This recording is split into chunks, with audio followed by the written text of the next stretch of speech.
Director of Policy and Legislative Affairs at Chicago's 10th Ward office, will join me in honoring Watershed Volunteers of the Year. Joe Kruschek grew up fishing and hunting at Wolf Lake. Hunting was halted on the Hammond side of the lake in the 1970s, I believe.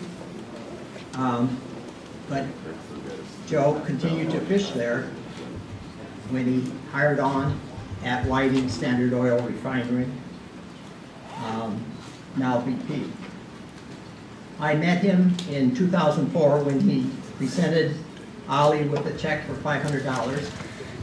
BP had at that time what they called Fabric of America grants, for which employees could apply for funding for their favorite charity. Joe became my friend, but his work didn't stop there.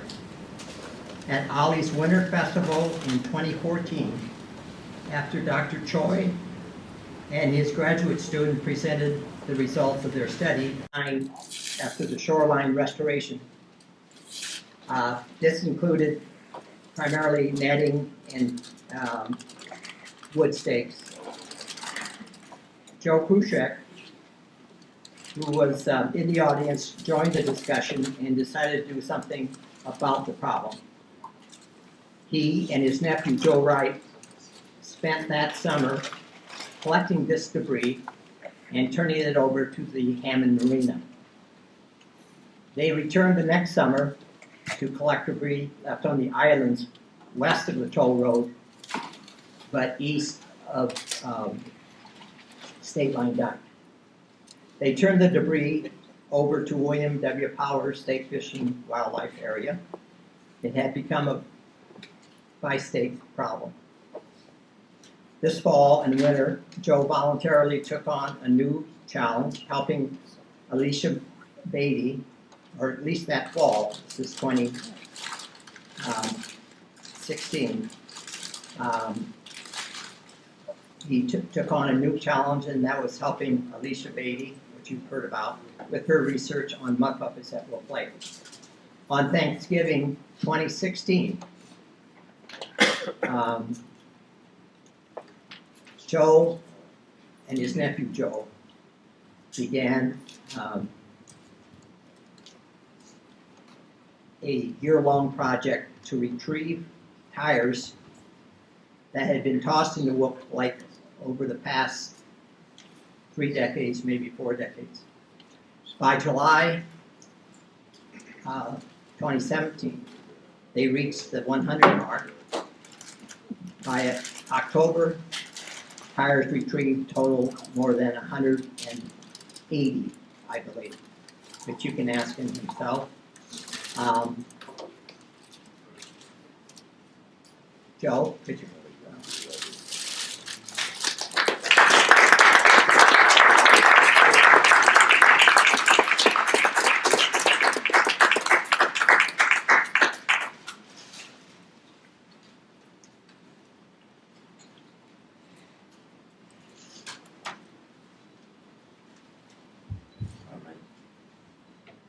There it is.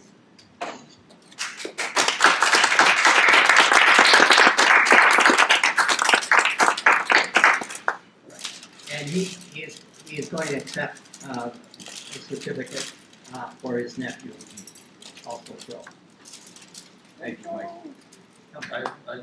I love what I'm doing out there at Wolf Lake, so it's really not work. And I think the 185, Mike, it was on October 5th, it's close to 270 now. So, Okay. so we reached that I mark. lied. I'm sorry. But I love doing that work out there. I love the smell of the lake. And when my nephew and I kayak back there in Cook's Ditch, I call it, I think that was polluted for 40 to 50 years, I think, with trucking companies illegally dumping back there. And we don't like to see that. So I knew the city of Hammond, for liability issues, didn't want to let their employees in the water. I knew the layout of the lake back there, and we tackled it. It took about 11 months to clean, 99% of them out. So the project's done, and I'm officially retired from the tire removal business.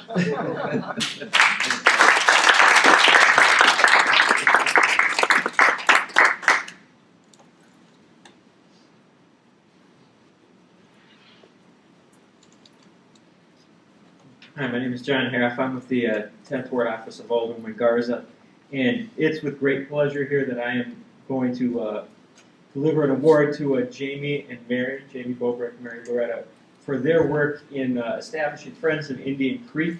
I don't know how many people in here have joined the Facebook page group Friends of Indian Creek. If you didn't raise your hand, you should, because you will be amazed at some of the beautiful pictures that exist of Indian Creek.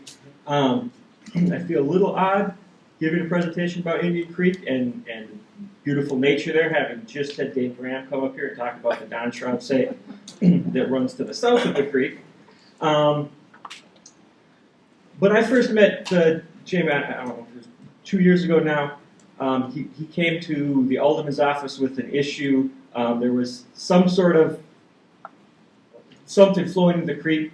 It had a strange odor. And I promised I would come out and look with him to try to figure out what it was and get some inspectors out there. And ever since that day, he communicates with me and our office regularly about all kinds of issues. And he was able to show me, even though I had been to Indian Creek to fish myself and to see it numerous times, he has shown me pictures of fields of morel mushrooms, of otters, of beavers that exist out in the creek. About a year ago, I went out to meet with him by the 126th Street Bridge and by Carondelet that goes over the creek, and was shocked to see his dedication to cleaning out some of the garbage and debris in the creek. He was standing in February in the creek up to his waist with no waders, pulling out plastic and garbage because he wanted to make sure that the creek was absolutely clean and pristine right next to the Little League field, which I was amazed by and so touched that I had to find him some waders so that he wouldn't be freezing for the rest of the year. If you saw the presentation from Dave Graham and you saw those pictures of the trucks, it was Jamie and Mary who highlighted that issue. They were out there working on the creek and saw those trucks. Without those pictures, I do not think we would have had the response from the City's Department of Public Health that we did. So it really is not a stretch to say that he's been instrumental in getting the city and the state to pay more attention to the issues along that creek and the waterway and making sure that we address the Shroud site. So Jamie and Mary, can you come up here?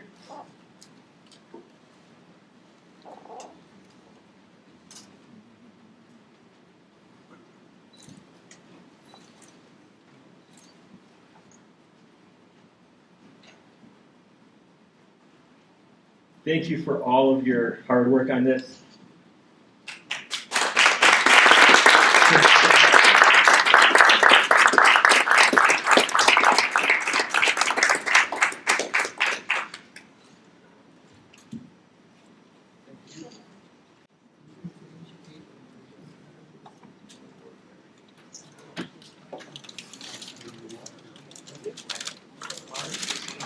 I should mention, in talking about Joe Kushek, I forgot an anecdote. Those who went on the track, I think yours was on that, and I think Jamie too, to the observation pier. I believe it was last night. Guess who was out cleaning up the area because he knew we'd be visiting it? And that's the guy sitting next to you, Joe Kuchek. So not only does he retrieve tires, he goes around and cleans up things because he knew we would be going out there. So, if no one minds, I would like to start the afternoon panel a little bit earlier. We have Joe and Trevor. Right? So if it doesn't bother any of the presenters, I'd like to start a little bit early.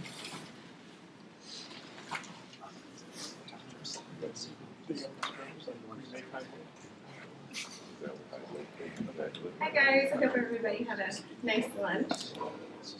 My name is Chelsea Cottingham. I'm the Indiana Department of Environmental Management Northwest Watershed Specialist. So I run the 318 grants in the northwest portion of the state, which includes this area. So this is sort of the furthest northwest that I go, or the furthest project or active group that I have here. And I think I touched on this a little bit last time, so if you were here last time, I don't want to spend too much time on it, but if you have questions, let me know. In this area, so for 319, you need a approved WMP to get funds for implementation. So in this area, the approved WMPs are the Little Cow, that was from 2006 to 2008. The Little Cow West branch, which circa 2015. NERC's WMP, which covers pretty much all of the northwest area, that was circa 2005. Salt Creek, circa 2008, and Trail Creek, circa 2007.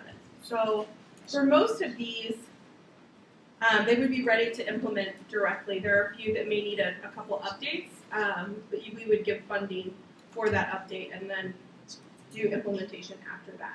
So 319 is a non-point source reduction program based off of the EPA's Clean Water Act, and the federal government funnels money into the states, and then the states allocate that money to various local groups and projects. So I would say in Indiana, most often that comes across my desk is ag work. I don't do tons of urban practices because there aren't tons of urban areas in Indiana. Occasionally I see a few green infrastructure projects come across, but for the most part it's cover crops and fencing and heavy use area pads and that kind of thing that come across my desk. But I'm happy to answer questions. As the specialist for the northwest part of the state, you can also feel free to email me or take a card if you need assistance with just, does my watershed have a plan? What plan are we covered under? What projects have happened in my area, and what do I do if I'd like to have a project happen in my area, and who do I contact? So if you have specific questions about that, please come up and chat with me. I'd love to chat with you. I also do limited amounts. I'm sure Joe probably would do better in this area for that. Let me throw you right under the bus like that. I'm sure I do technical support if it's needed. So if you need mapping support or if you need access to some of items data from the 106 section, I'd be happy to help you get that and help you make sense of that. If you can't get it out of the Ames database very easily, I'm happy to get that for you. But maybe Joe would be better for your mapping and things in this area anyway. So that's all I have. I might have questions. I think we discussed this last time.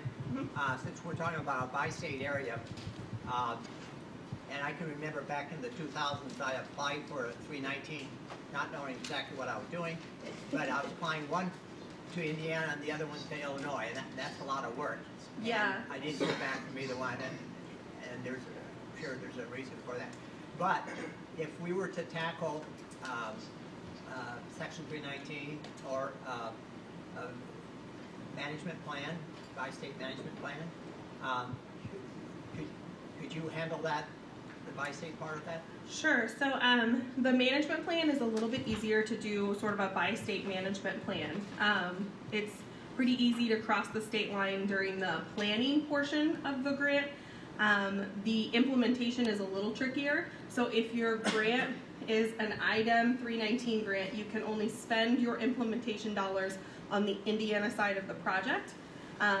Versus if it's an Illinois 319 grant, you would be spending it on the Illinois side of the project. So we have had groups do successful bi-state planning. A recent example that comes to mind is Southern Whitewater, who has Indiana and Ohio applying for separate 319. So they had one planning grant that went through Indiana, and then they now have two separate implementation grants for the same watershed operating at roughly the same time, which was kind of a coordinative effort, but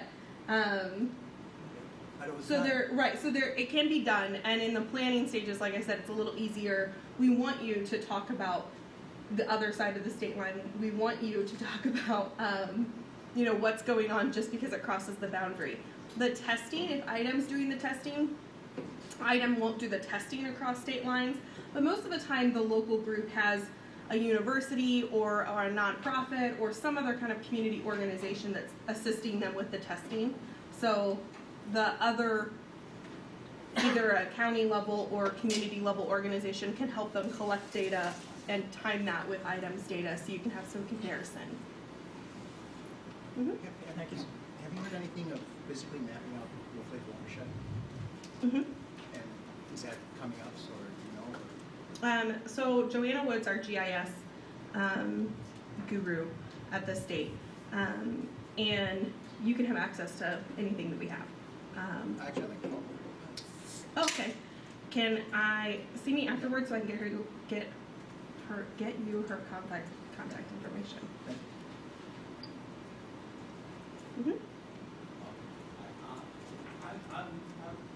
I live in Illinois, just a couple of full blocks from the state line, and I'm a volunteer steward at Ivers Grove. Now, the Forest Preserve has a plan to kind of dig out some of the trenches and stuff that go into the sewer on 112th Street.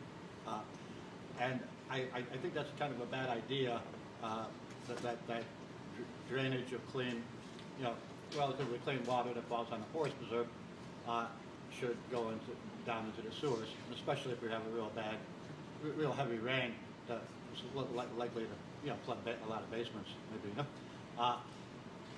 I was wondering if there's any way that they could work with, since the marsh that's in the corner of Edwards Grove comes right up to the state line, and the boundary of Edwards Grove is right up to the state line, and they had filled in the rest of the marsh when they put the tollway in, I was wondering if there's any way to cooperation to, if I got a card from you, I could give it to somebody from the Forest Preserve District and see if they, just to talk and make sure things are, like, I think I'd much rather see the water go back into Wolf Lake and be able to spread out, instead of going down into the sewers, Yes, see me afterwards.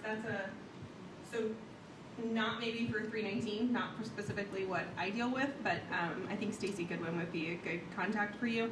So just see me to get her contact information, because she's at least going to be able to steer you in the right direction of the people downtown. I work out of the Shadeland office, so the people downtown are going to be your best bet to talk to there.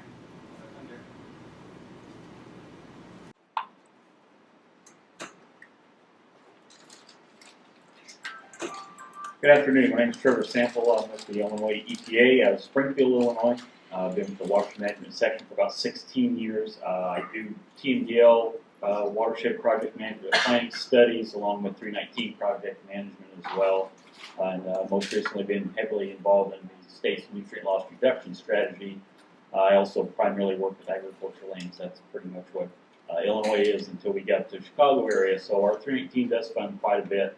Up in the Chicago area, there's a lot of active watershed groups and planning agencies, so we do a lot of urban stormwater funding as well. I'd like to reiterate what the speaker before said about the 319 program. It's a 60-40 match reimbursement program through the Clean Water Act, so we can provide 60% of funding for the development of watershed-based plans and the implementation of those plans, and we require a 40% match. That's can be both kind in cash and in kind services. So it's just a matter of what you're wanting to do. I think we can do some work together by state. Like she said, we can do implementation on our side. Planning can go over the state lines. So if you want to do a watershed plan, you could either come to our agency or Indiana to get that plan done. Because in order to do any type of implementation, you have to have a watershed-based plan that meets what US EPA calls their 9 minimum elements. So any watershed-based plan has to address certain elements, and there are 9 of them, and that's the requirements for having a watershed-based plan. once you have the plan, then we can implement. You're eligible for implementation dollars. So it's really up to you what approach you want to take. If you just want to do a plan, one agency or the other could fund it. The fact is, by state, we could approach US EPA, see if they would have any US EPA funds, and they could help fund it and oversee it and be project managers. Another option is to pay for the plan yourself, and then you can submit it to us or Indiana to make sure it meets the 9 minimum elements, and then once it does, then put in for a 319 grant on whichever side of the state you want to do the implementation. So I think some of your options to think about. When you do a watershed-based plan, you're addressing certain pollutants. We usually look at what we call our 303B list of impaired waters that lists what the pollutants are. Not every water body in every lake in the state is assessed. Wolf Lake is though. We had our lake biologist out sampling in 2011, and the assessment was that Wolf Lake is a non-impaired lake. It was fully supported for aquatic life use and for aesthetic quality according to our parameters. So that's actually some good news. So if you did a watershed-based plan from the Illinois side, it'd be more for protection than for addressing an impairment. Because usually the watershed-based plans address the impairments that are listed on the 303 units. Since there are none, we'd be more for a protection standpoint for those areas of those pollutants of concern and the sources of those which you're concerned with. So that's another route to go. We will also be back. We were back in 2016 and sampled it. That data won't be used until the 2020 assessment. Usually a several-year lag period from time we take the data going through QA, QC, and then we make the assessments usually in 2019 to be rolled out for the 2020, we call our integrated water quality report. So we can see that at that point what the water quality of the lake is at that point.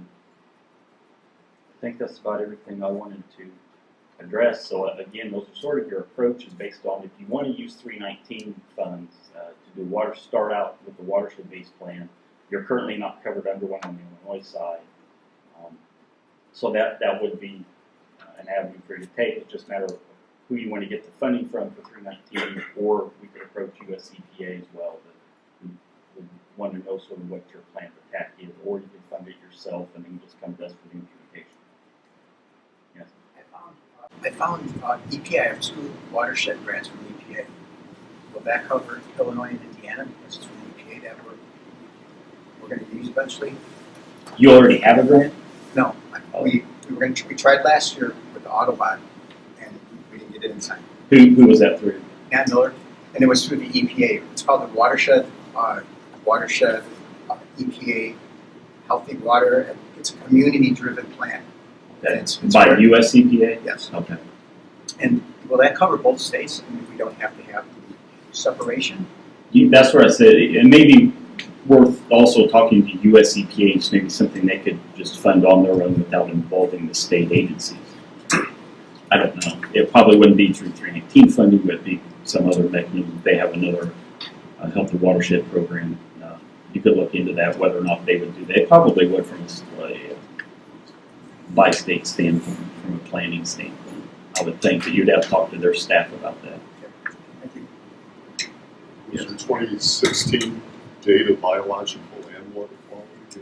I believe so, yes. Can that be made available now rather than waiting until 2020 to the public? It could be made available, but it would have a caveat that it has not been QA/QC'd. So it use at your own risk until it's gone through the QA/QC process, and that probably won't happen for at least another year or so on that data, getting ready for the 2020 assessment. And I can't speak at this moment that it's all available as well. So, is it possible to do a 319 and a management plan at the same time? Through Indiana, yes. I prefer what we call those combo grants. So it's still a 319 grant, but we would fund you a certain amount of money to write the plan, and then the back half of the plan, Right. We would give you a certain amount of money for implementation and a certain amount of time to complete that. It's trickier. The timelines are Joe's working on my career. Joe's it's trickier, but I feel confident that the approval process from our Region 5 contact person at EPA is speeding up. I feel confident that it's doable. I would definitely want to sit down with that group and talk about expectations and talk about timing and talk about how you work through those hoops, because there are a fair amount, I think, of hoops to jump. And once you kind of learn the rules to the game and you learn the hoops, it gets a little bit smoother. But on the upstart, there's kind of a learning curve to Joe nods to get into that. But yeah, so it's definitely doable to do a plan and then follow that with implementation. And I don't know, on the Illinois side, I did not look before I came here. On the Indiana side, your impairments are going to be E. coli, there's a DO hit, and then metals, so legacy pollutants. For Wolf Lake itself. For this watershed, Okay. so not just for Wolf Lake. Okay. Yeah. I was just speaking on the Wolf. Yeah, for The Wolf Illinois Lake. side for of Wolf Lake. Lake was full support. So, and I don't know that we had any other streams impaired. I didn't look at other streams in the watershed. Indian Creek Side. would be very, and then Powderhorn Lake area. Okay. And Chip, Chip is here, so, but that would be, and also Acres Grove would fit in that too. So there's Cook County Forest Preserve District. And so, And as far as the Illinois side, the only time where we have done implementation and a plan is where there was an existing plan that was being updated.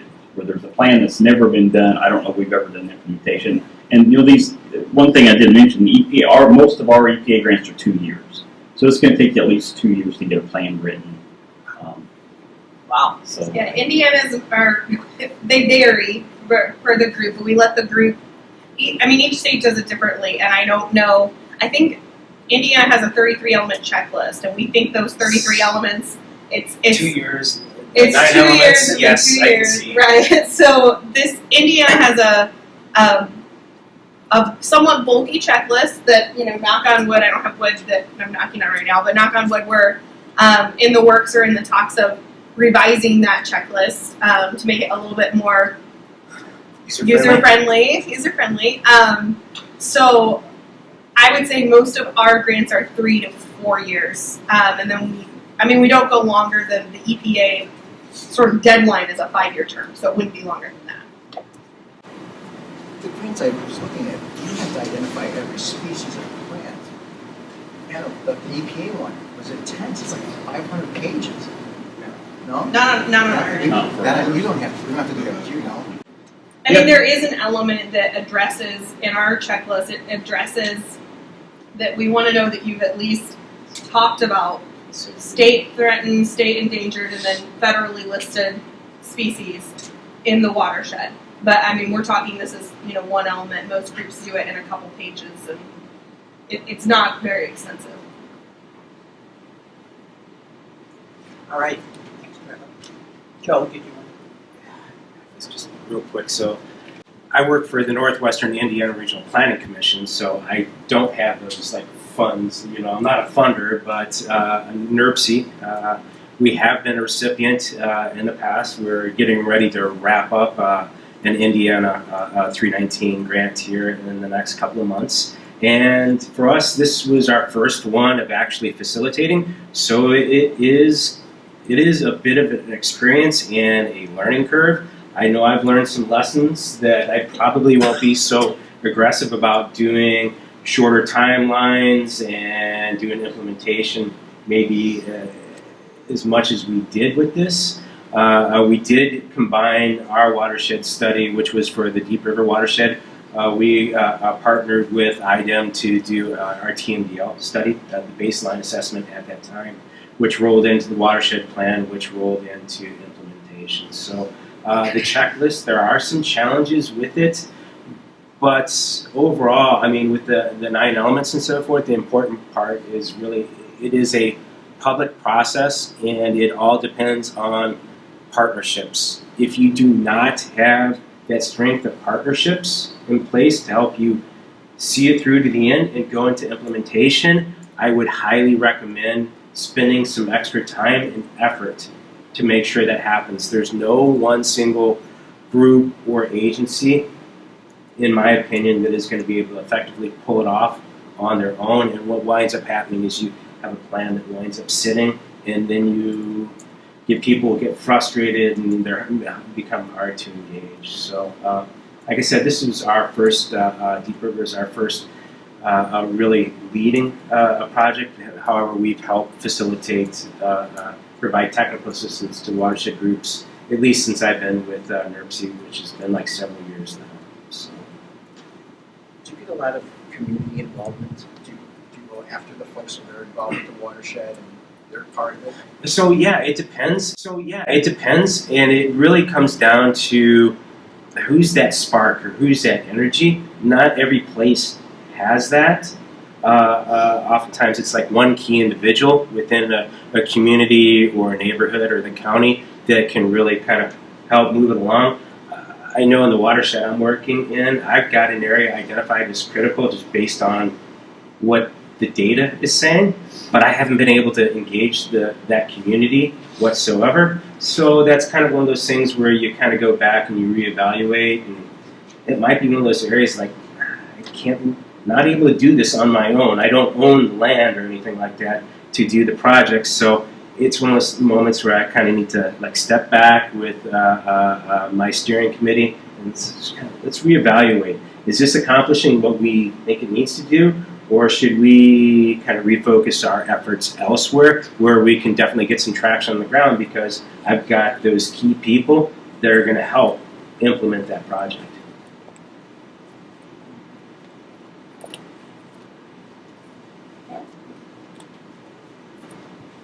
Okay.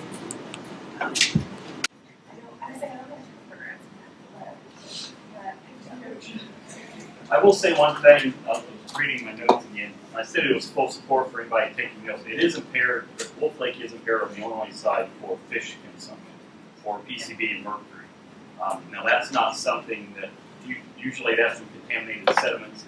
From our 319 standpoint, we usually, dredging is an eligible cost and sediment removal, but it's usually not something that we fund. We do watershed work primarily, so if you go look through it, list, it is on there for fish consumption, but in terms of like aesthetic quality and aquatic life use, where you're looking at nutrients and metals and other contaminants in the lake, it is full support for those. So I just wanted to say that. Oh, thank you very much.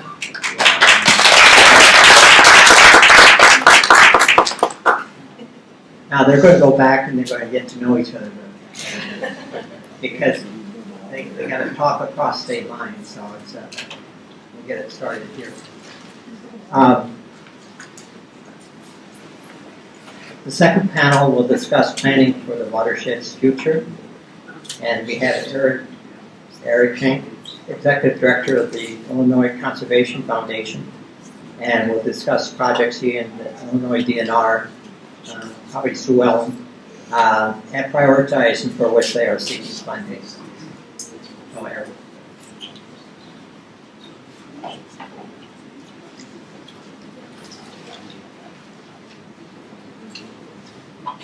Mike, thanks for inviting me to be part of your panel and to be here in attendance today. I'm a new face to this crowd. The Illinois Conservation Foundation, just give you just a little bit of a background of who we are and why we exist. The Illinois Conservation Foundation was established in the mid-1990s through an act of the General Assembly directing the Illinois Department of Natural Resources to create a 501c3 charitable organization. That's what we are, a nonprofit charitable organization, to serve as a private charitable partner of the DNR in a the broad conservation mission, an outdoor recreation mission that the DNR has.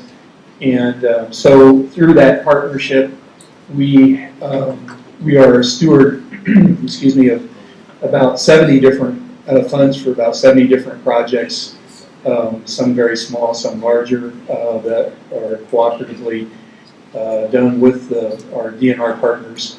And we also have been trying to grow in terms of our own nonprofit efforts to add additional value to the work that we do and the partnership that we have with the Department of Natural Resources. So today I'm going to talk about one of those elements, one of those efforts that we're launching out in with Sue Ellen and the other DNR staff that she mentioned. And that's at William Powers. And so there was what caught our attention with this potential opportunity was a couple of things. One was, as Sue Ellen mentioned, the public use recommendation plan that had been developed through the assistance with the Lakota group and through a community-based planning process. And so here was this great plan that identified from the constituent users of William Powers State Recreational Area a list of different public use enhancements that they would like to see happen in order to improve the quality of their recreational use and experiences at that site. And so that was a wonderful bit of work that provided a basis for moving forward with action items that would help get some things done on the ground. And then the other was a funding opportunity that probably your group is familiar with, the Chi-Cal grant program that's administered by the National Fish and Wildlife Foundation. And so I thought, well, hey, this is exactly what the Illinois Conservation Foundation is supposed to do, is be a partner of the DNR and help see if we can bring additional private sector dollars in to achieve, in a synergistic way, improved conservation or outdoor heritage opportunities. And so that was how we kind of came together in this partnership focused on this William Powers and this public use enhancement plan that had been developed. And through that process, we took a look at all the different enhancement ideas that had come forward through the process, and we built a little matrix and had a process for trying to prioritize that based on one of the most important criteria that we used was that Sue Ellen talked about doable concepts, something that, projects, elements that we actually thought we could get done in a timely fashion with a reasonable amount of money that would give us the biggest bang for the buck and provide visibility for the stakeholders and community to see progress being made in implementing some of these enhancement ideas. So we did that and came up with a list of projects at William Powers. The list included handicapped accessible floating fishing pier, handicapped accessible kayak launch, some improvements to the bike trails in the form of bike racks and fix-it stations, an outdoor classroom at the Wolf Lake Visitor Center to help provide an outdoor setting to complement the indoor interpretive information that was there, to have educational interpretive programs for young people and adults. Some habitat improvement projects, primarily prairie plots that would benefit wildlife and pollinators and monarchs, but also provide educational opportunities out there as well.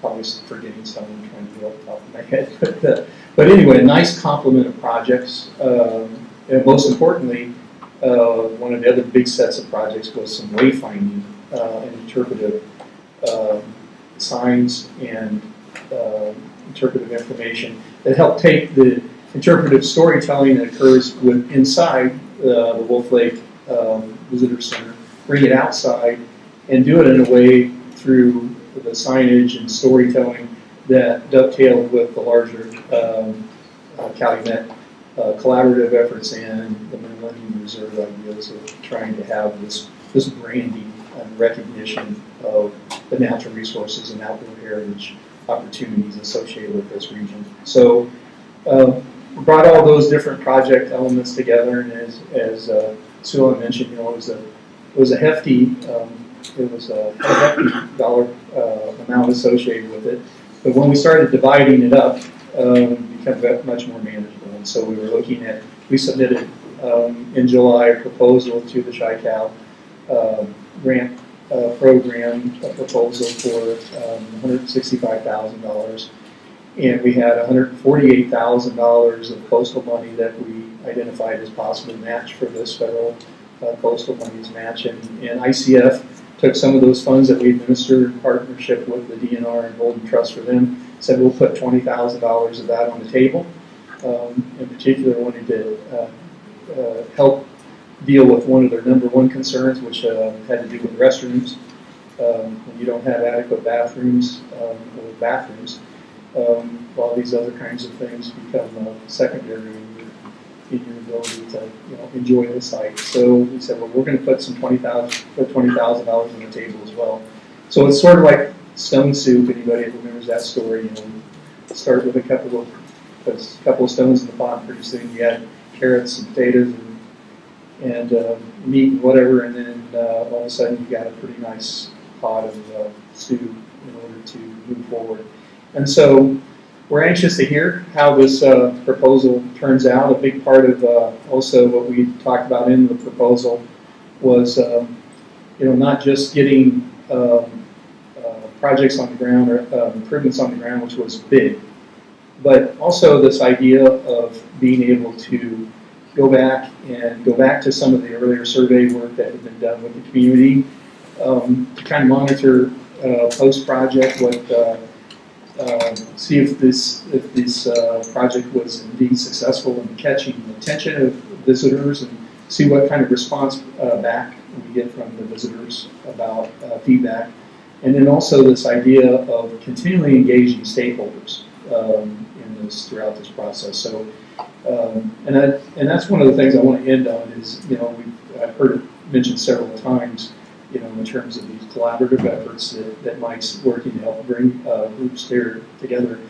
I think, there's three things that I think that really help in these things. One is this idea of a shared vision or a good plan that has community support and buy-in.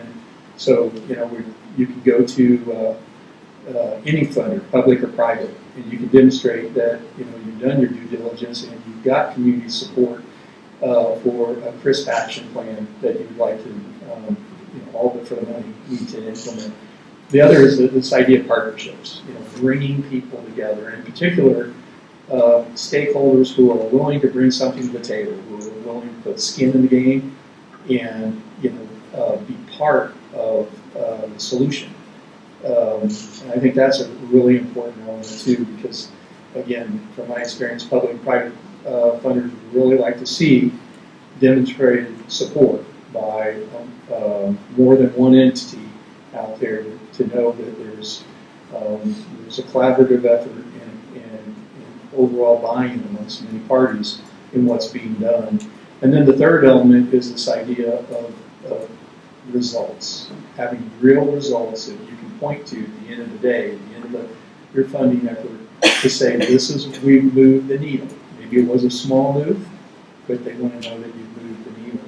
And that's really our responsibility whenever we're talking about using either private or public funds, is to be able to demonstrate that there's something positive measurably positive came out of that effort. So I think those are just three things I would reiterate from my experiences with this particular project that I find really helpful. And again, I hope wish us well with this funding, because even regardless of the outcome with that, I'm going to be very positive. I think it's going to be, we're going to see this money come through.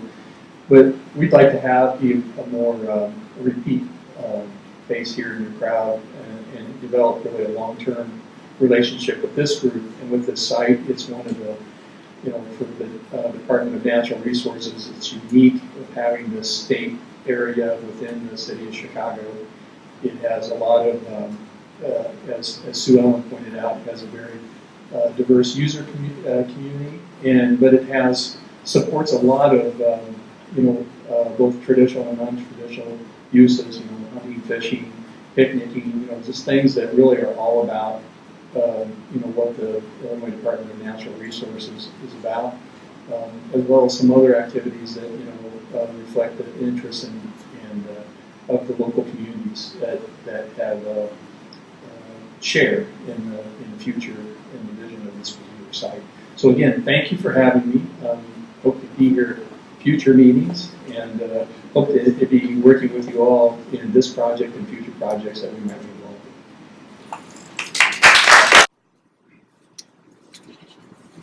in. I should mention that I have a good memory of Illinois Conservation Foundation. When we first started out in 2000, I think it was January of 2000, so we'd just been formed for 3 or 4 months. But they sponsored a gathering to talk about funding for the projects that the Association for the Wolf Lake Initiative was interested in. And they didn't come up with funding, sorry, but they did introduce us to other funders. And from that, just from that small meeting, we came up with a $5,000 grant from US EPA. And at that time, that was the first application I ever made out, a grant application. So I have fond memories.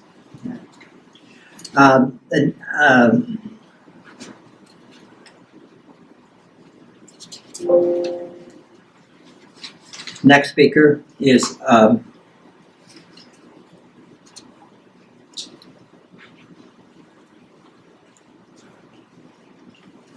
not on this list, are you, Frank?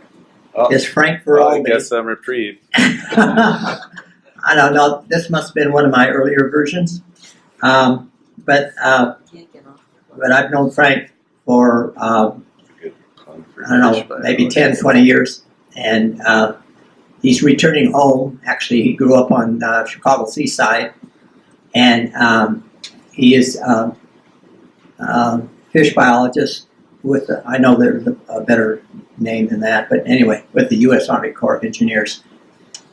Yeah, thanks, Mike. I'll have to bounce over here and switch my slides because I just have a PDF. Would you mind doing that? Thank you. So we just wanted to talk a little bit about, maybe bringing some funds to the table for any kind of ecological projects that may exist in the Wolf Lake Watershed. Army Corps strictly focuses on habitat. We don't do water quality, although when we do our projects, we do consider water quality and recreation, and we do have some ability to do minor recreation things. Next slide. So yeah, we'll talk about some capabilities that we have in-house to do projects, what kinds of projects and where they are really quick. And then we'll focus on the Wolf Lake area, including the Powderhorn Lake, and then some funding opportunities. So the Army Corps has a robust kind of like a consultant situation where we have all kinds of engineers and scientists and biologists that work together on teams. So when we assemble a team for a restoration project, we usually have our restoration ecologist as the lead to guide things. And then we use hydrologists and hydraulic engineers, whether it be coastal or groundwater or just for permitting. We have geologists on staff, whether they're geotechnical engineers or hydrogeologists or straight geologists that know about substrates and rocks and stuff like that. We have environmental engineers, so contamination and environmental chemistries and things like that. We have civil engineers and cost engineers, and so they do the designs and apply the costs to our designs, whether it's feasibility concepts or actual plans and specifications for a contract.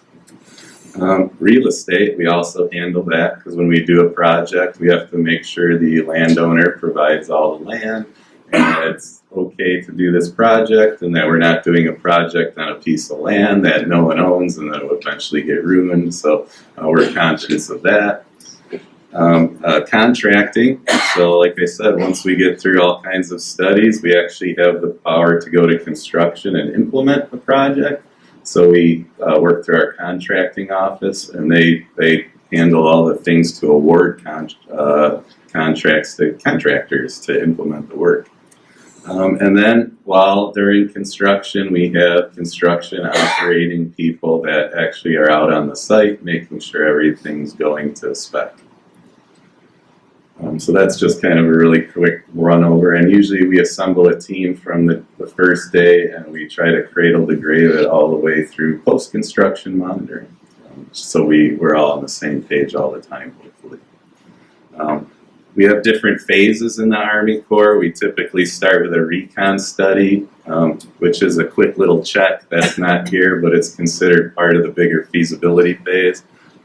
Typically for our our normal ecosystem projects, not really huge ones, it takes us about a year to 18 months to get through the feasibility study. That point, that study would get reviewed by our division, and if it gets approved, then we move into design and implementation. So we would design the project for about a year and craft a set of a document that would go out for bidding for contractors, which is called plans and specifications. And then we typically do our ecosystem contracts for 3 to 7 years. We typically like at least 5 years, because most of the time we're establishing native plants, and that takes a long time. And the longer we can hang out on the site means the weeds stay out, and that the native plants are getting the attention they need. So when we hand over the project to the non-federal sponsor, it's usually weed-free. And then from there on, we would start monitoring to make sure that that project stayed in the condition that was set forth in the specifications. We have criteria such as the FQA, which is the floristic quality assessment. We have hydrologic parameters. We could use fish. We could use any kinds of things to assess that project and make sure it's maintaining those benefits for the time we projected. Also, when we start that monitoring, we basically hand the project back over to the non-federal sponsor. We don't do a project without a non-federal sponsor that doesn't own the land. The Army Corps doesn't purchase land or buy land for ecosystem purposes. We work with people that need our expertise in doing the restoration.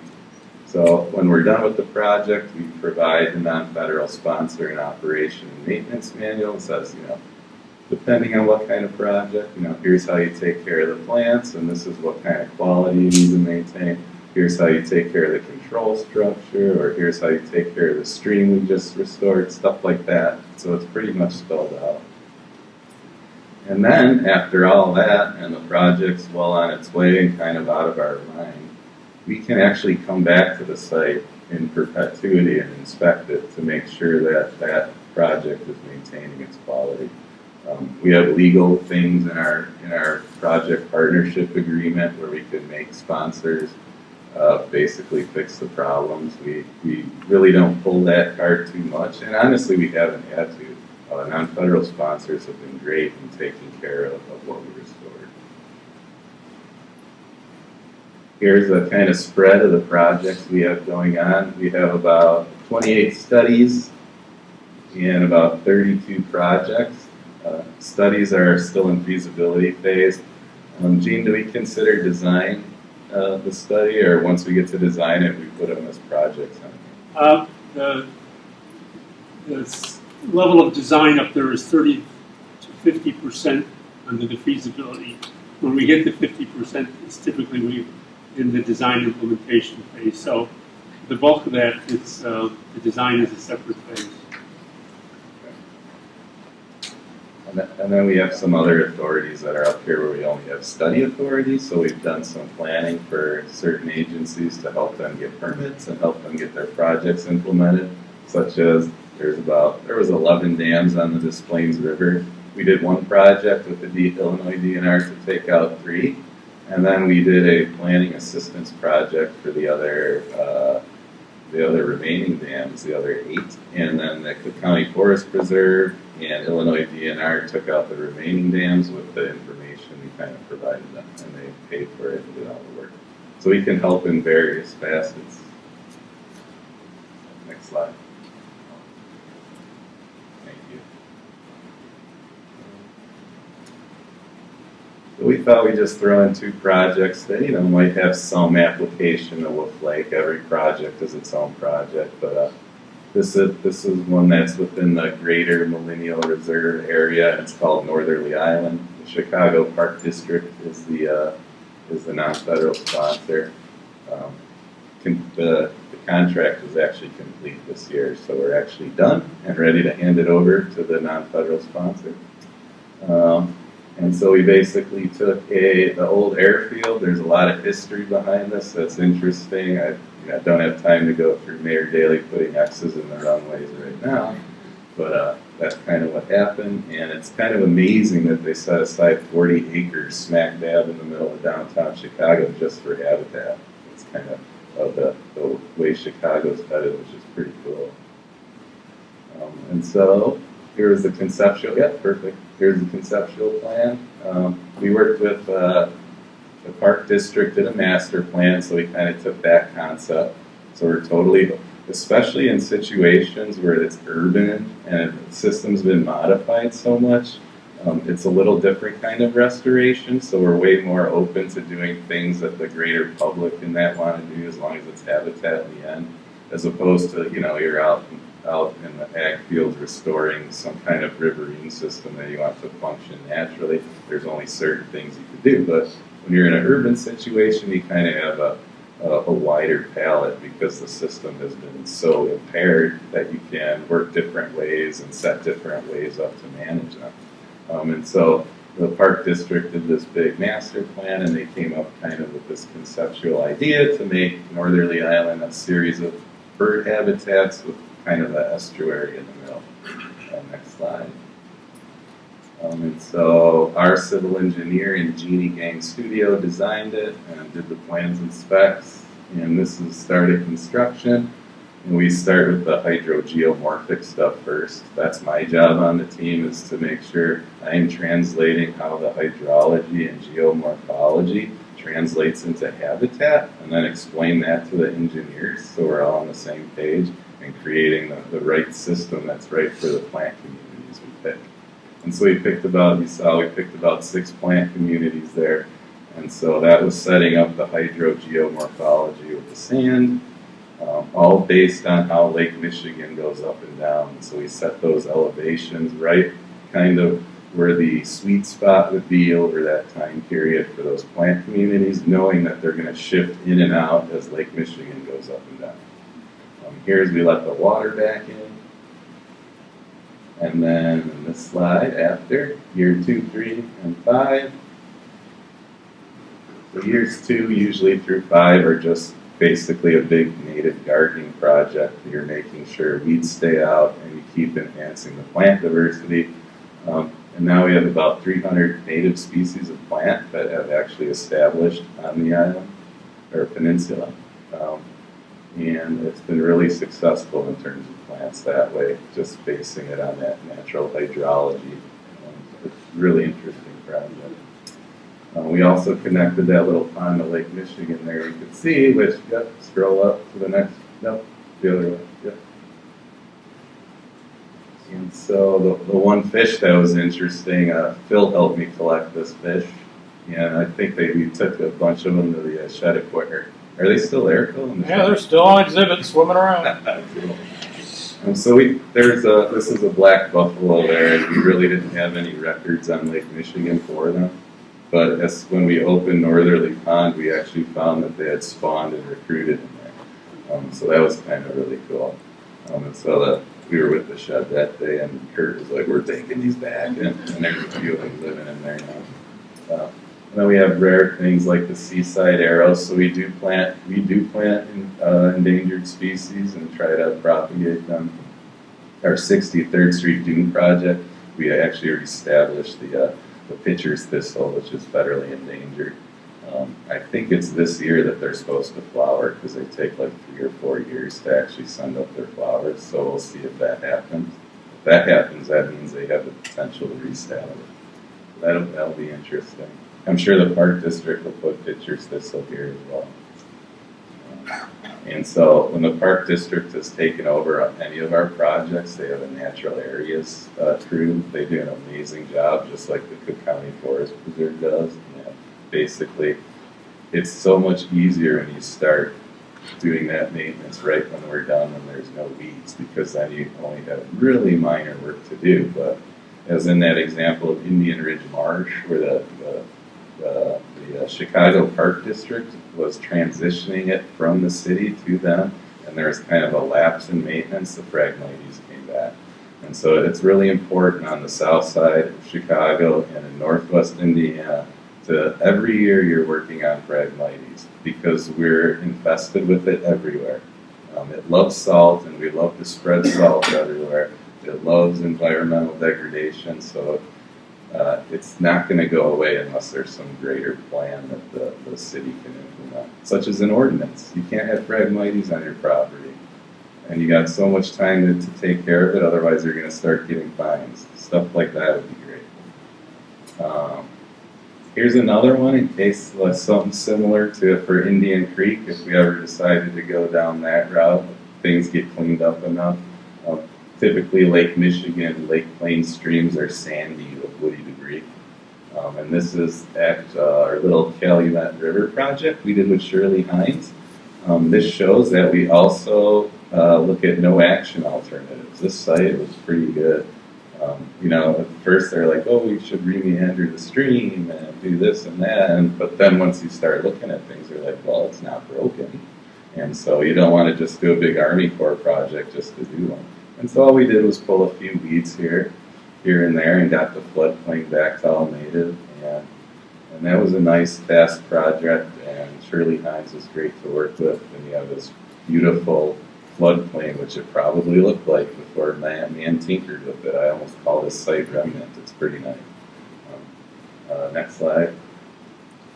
And it has rare fish there too, living under the banks and things like that. You'd see a lot of Army Corps projects that would probably come along and rip-rap the undercut bank here because of zero erosion policy. But we all know erosion is so important for streams.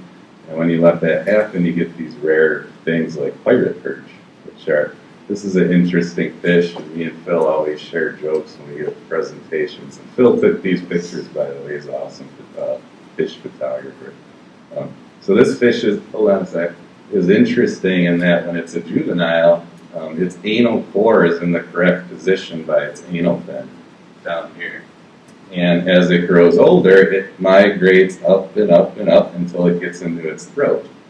And so this fish basically has its butt in its throat.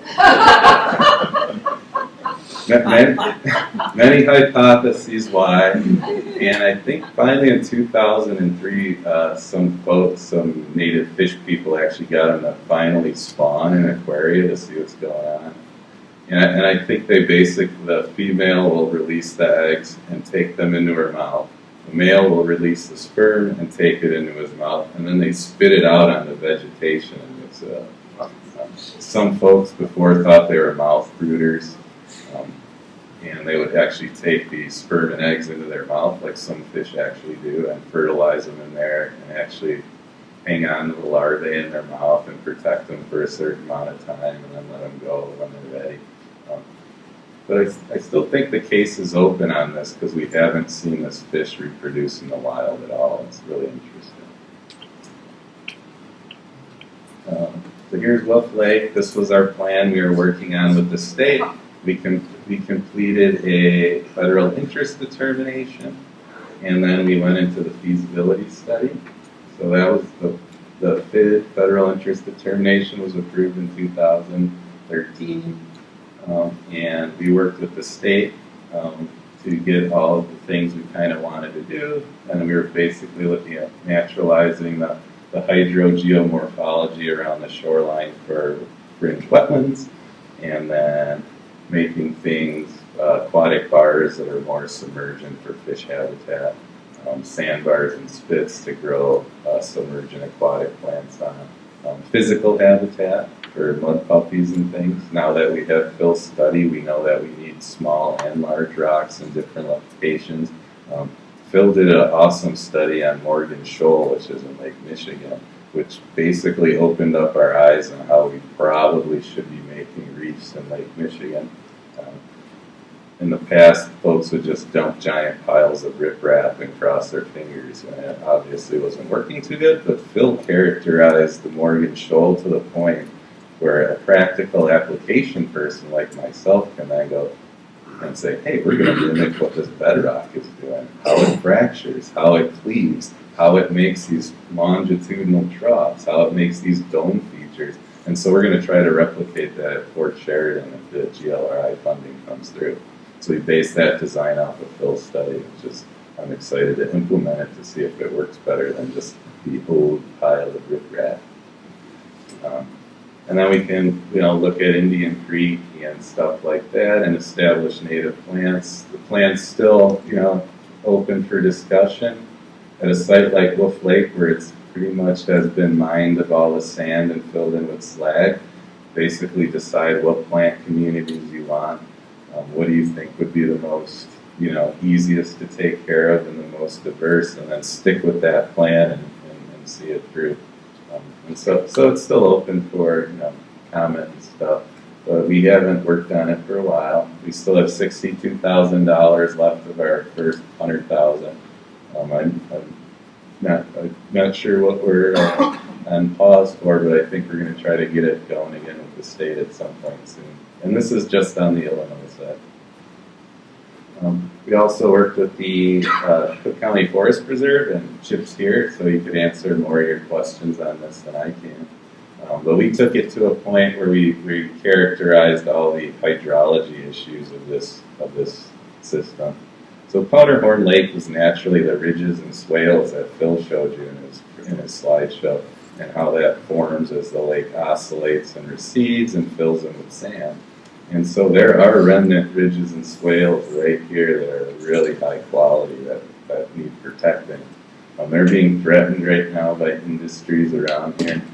There's water careening in from Indiana down this road and pouring into Powderhorn. There's water coming off all these sites, and per se the water isn't so bad itself, but it's what the water's bringing in, all kinds of urban contaminants and stuff. And it's also causing hydrologic issues in the swales, and the swales are kind of dying out. Basically, Powderhorn Lake gets all the water and spreads out and floods up into the swales, and then it takes a really long time to recede because there's no outlet.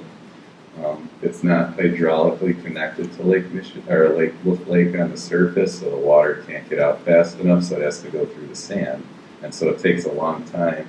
And that's kind of why these swales are getting chewed out. But there's a lot of stuff going on here, but the problem is kind of simply hydrology and trying to manage that, and then keeping out the invasive species and the contamination from around it.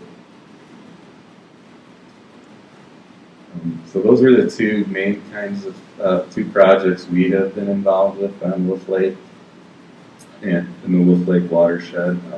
We've also worked at Burnham Prairie and restored that, which isn't too far away, with Chip and his crew.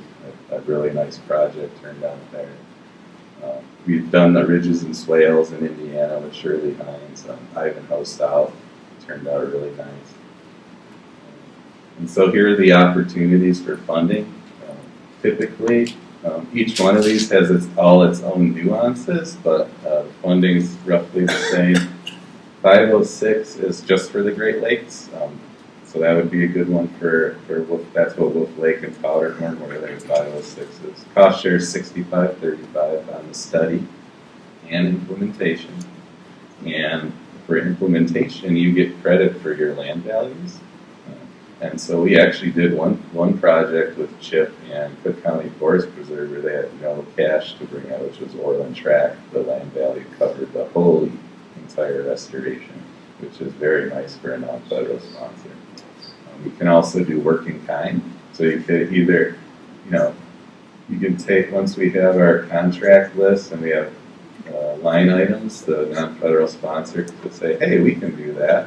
And you could take that out, you could implement it and get credit towards your 35% for that. the different authorities. 506 and 206 are the same. 506 is just for the Great Lakes, and GLRI has been funding that, so that's kind of been our hotbed right there right now. Tough getting funding in the 206 nationwide right now, but still a viable option. If you're just playing around with dredge material and it's clean and we could use it to make wetlands or some kind of plant community, we can do that. We can use the beneficial use of dredge material authority. Section 1135 is a better cost share because that's something the Army Corps or the Department of Defense kind of messed up already, so you get a 75%.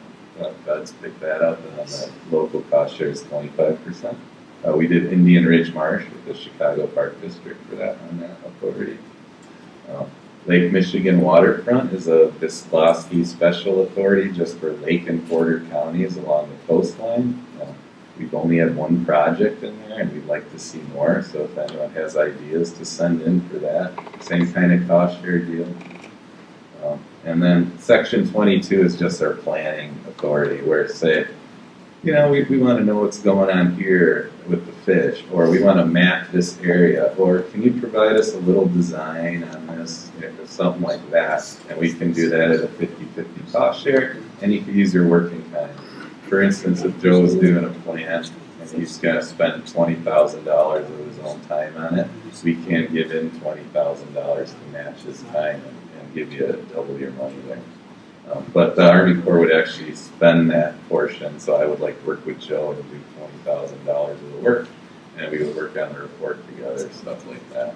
And that authority is wide open. We can study and look at pretty much anything.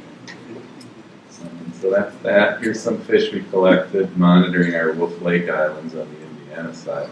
Although the vegetation, the upland vegetation parts have reverted pretty much to sweet clover and Phragmites, as Dr. Cho showed you guys. The fishes around the islands, the structure it's created has been doing really well.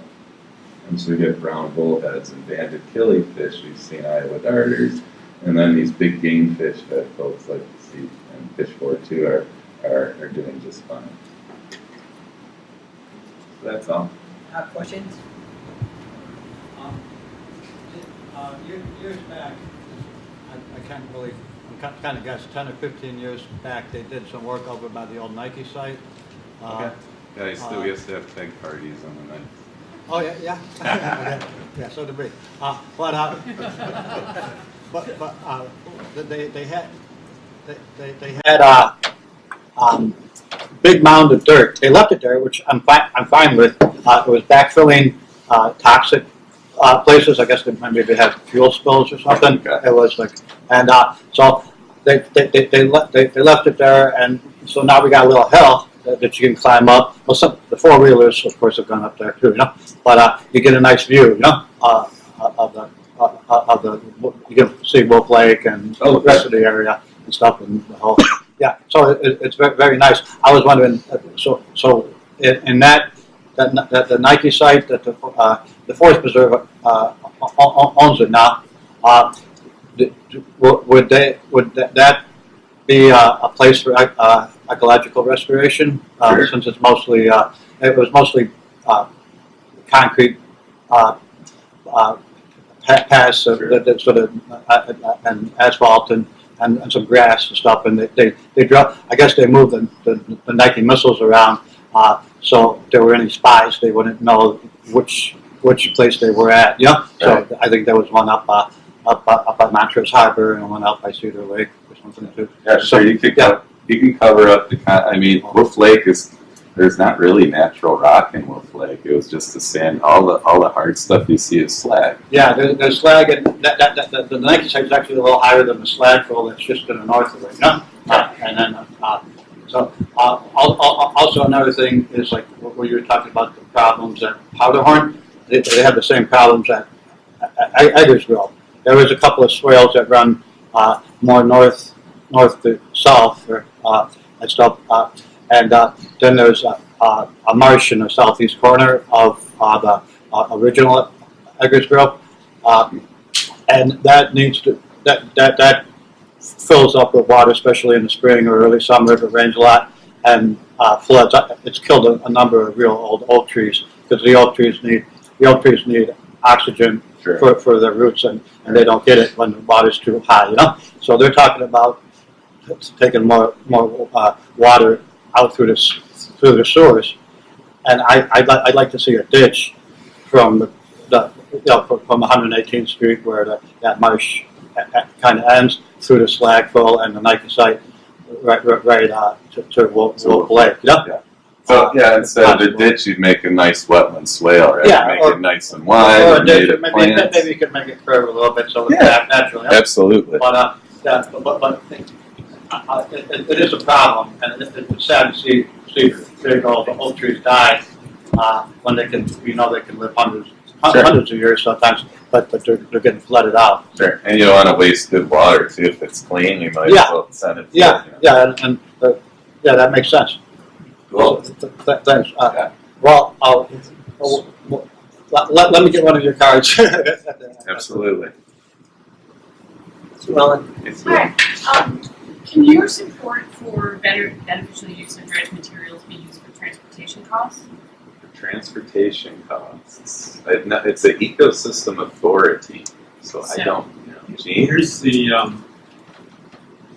if we're doing the dredging and it's beneficially usable, we have to dispose of it someplace and it costs so much. Let's say it's $1 a cubic yard to move it. Beneficial reuse is if you want to put it someplace else and it costs $2 a cubic yard to use it, we would cost share incremental difference.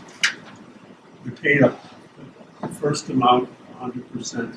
We cost share the incremental difference. It's 65-35 Yeah. 204. It's we pick up 65% of the incremental cost. And the light bulb just did go off because I just did a review for Carolina, and you can use it for economic beneficial use. You just have to, before you start your study, you pick which one you're going to. Great, thanks. How far can you go with your 506 money? Outside of the basin. Well, outside the beyond your initial study. Beside the initial feasibility study? Yes. Oh, we can go all the way to construction, and monitoring is actually required by law and 506. So all the way from start to finish.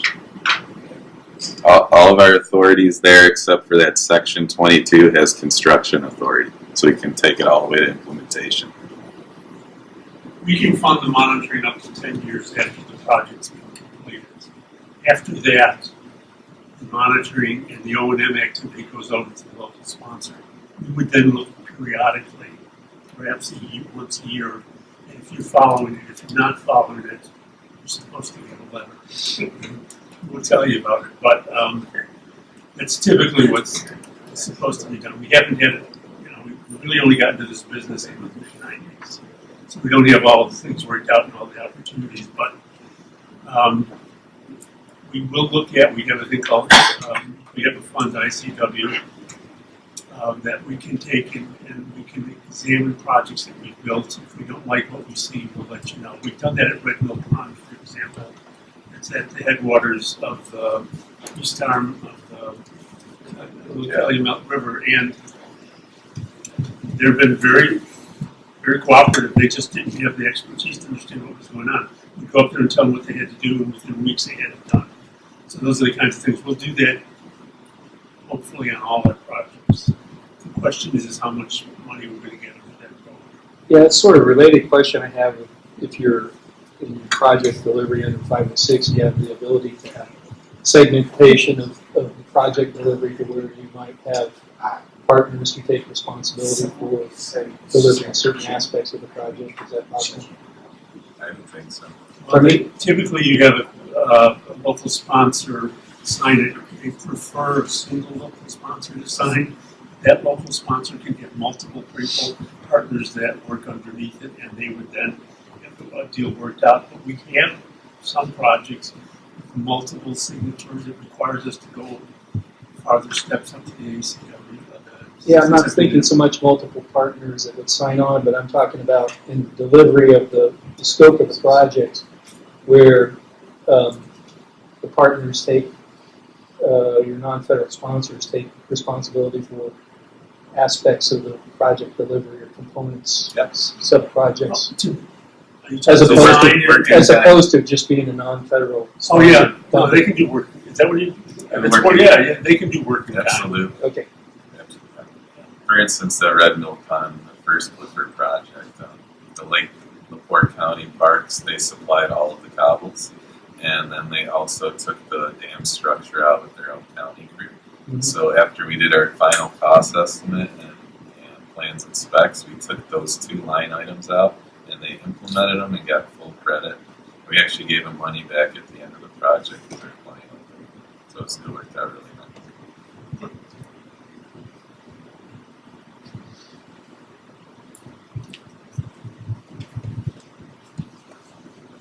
All right. Thank you.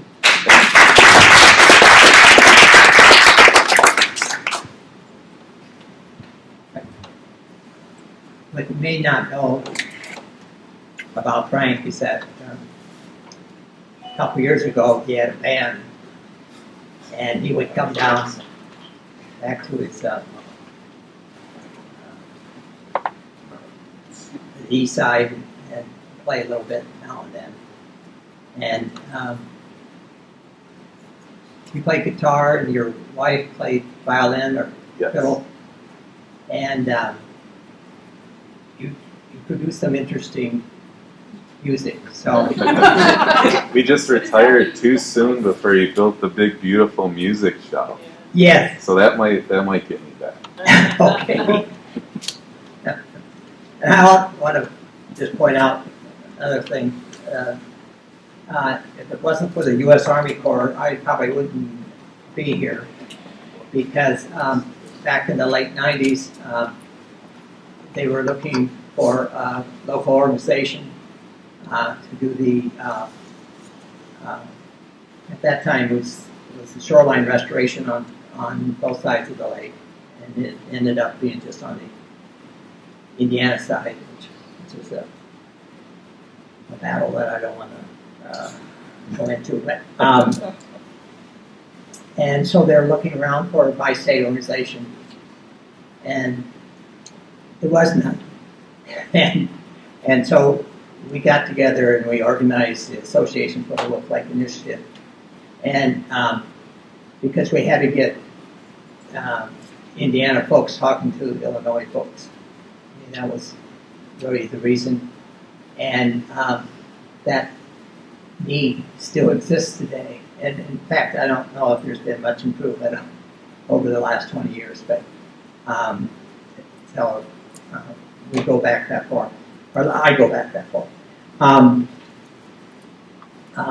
And Frank, you also brought up the problem of getting water back into Wolf Lake.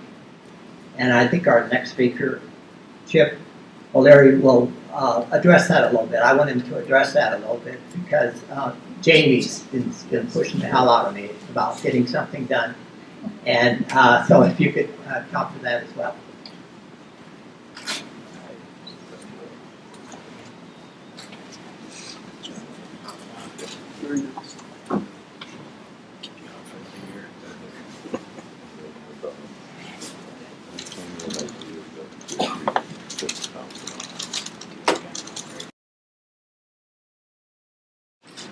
All right, thank you for having me.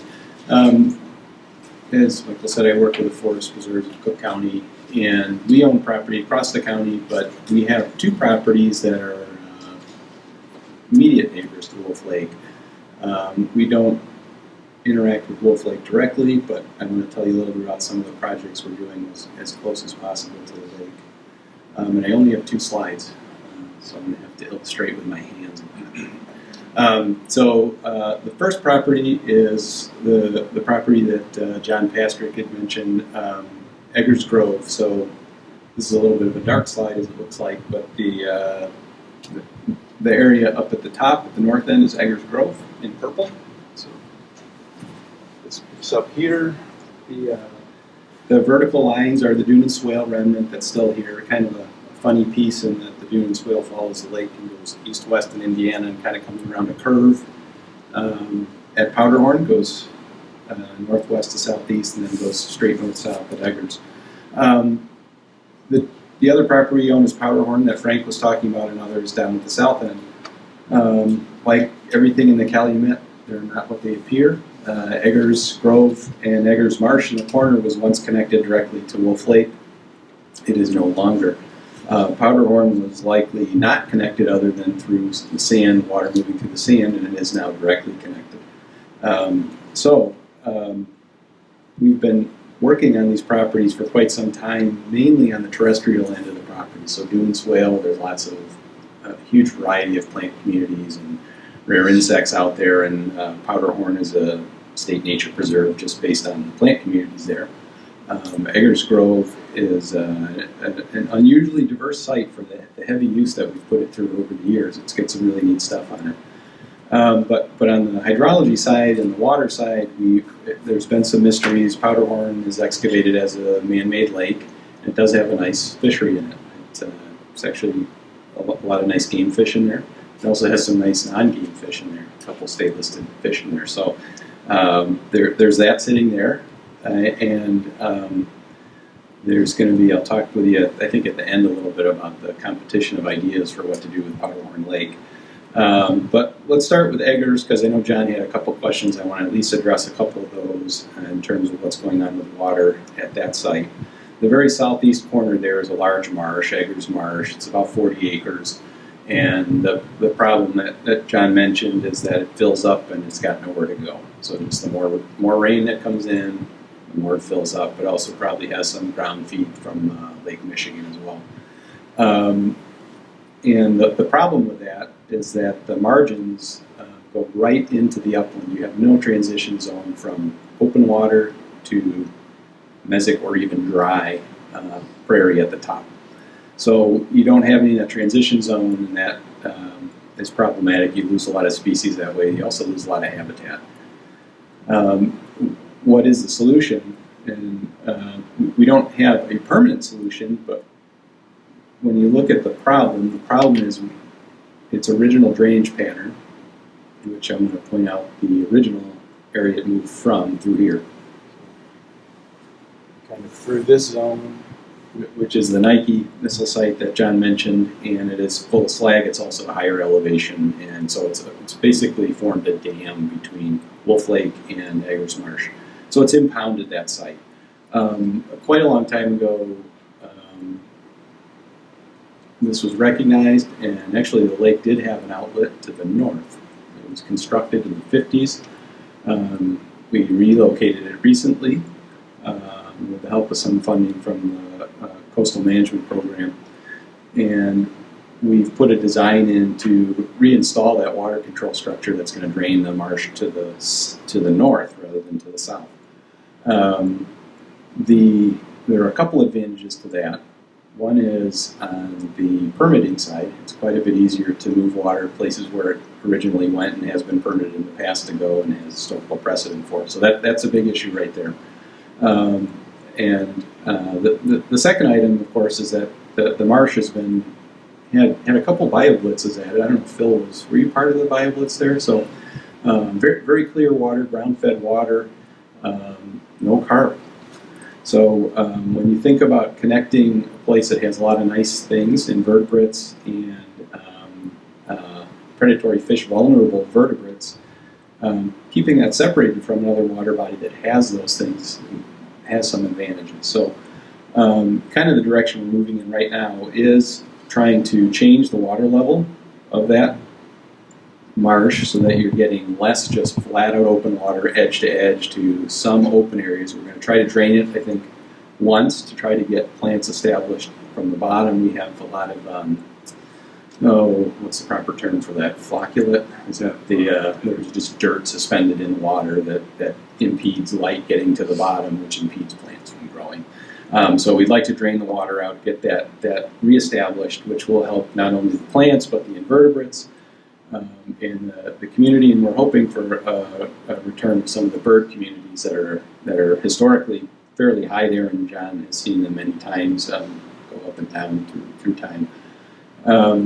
So that's kind of where we're at. We've got a plan in place, and we're looking at construction of that water control structure in the fall 2018.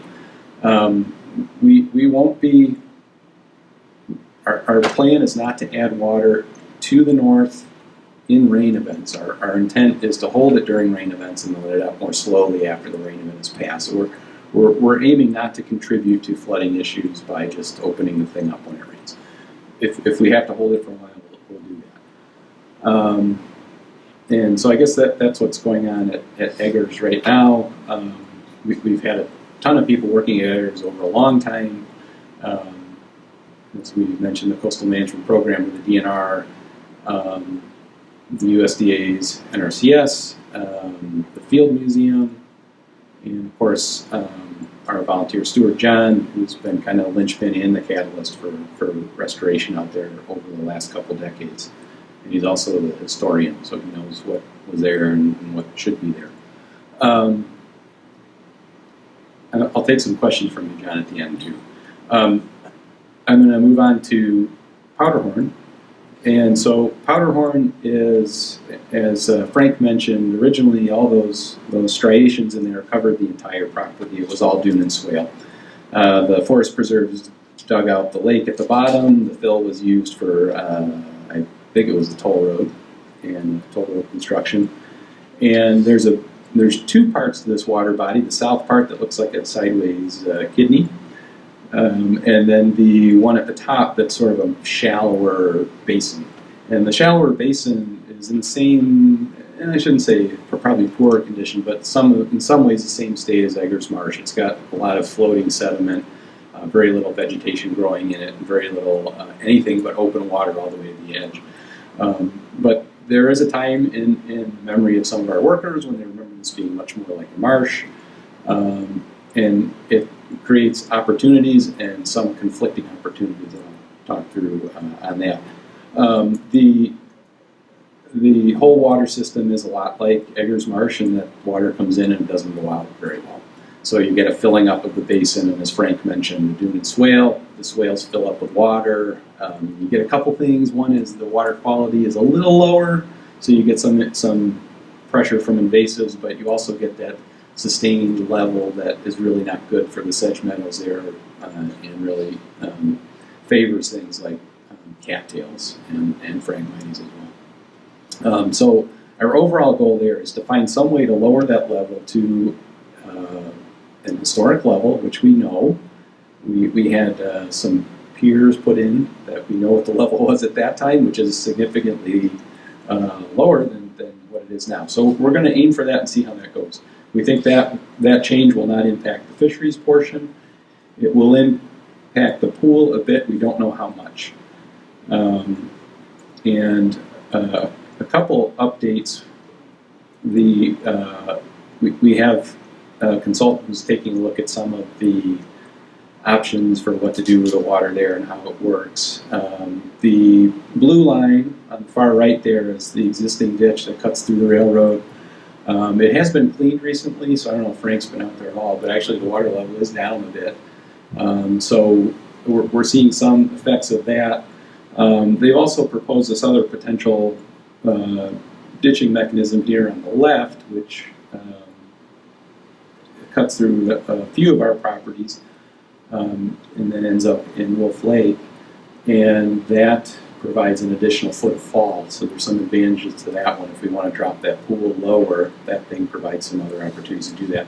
There's a lot of work to go to figure out whether that's even possible, but we're looking at that anyways as an option.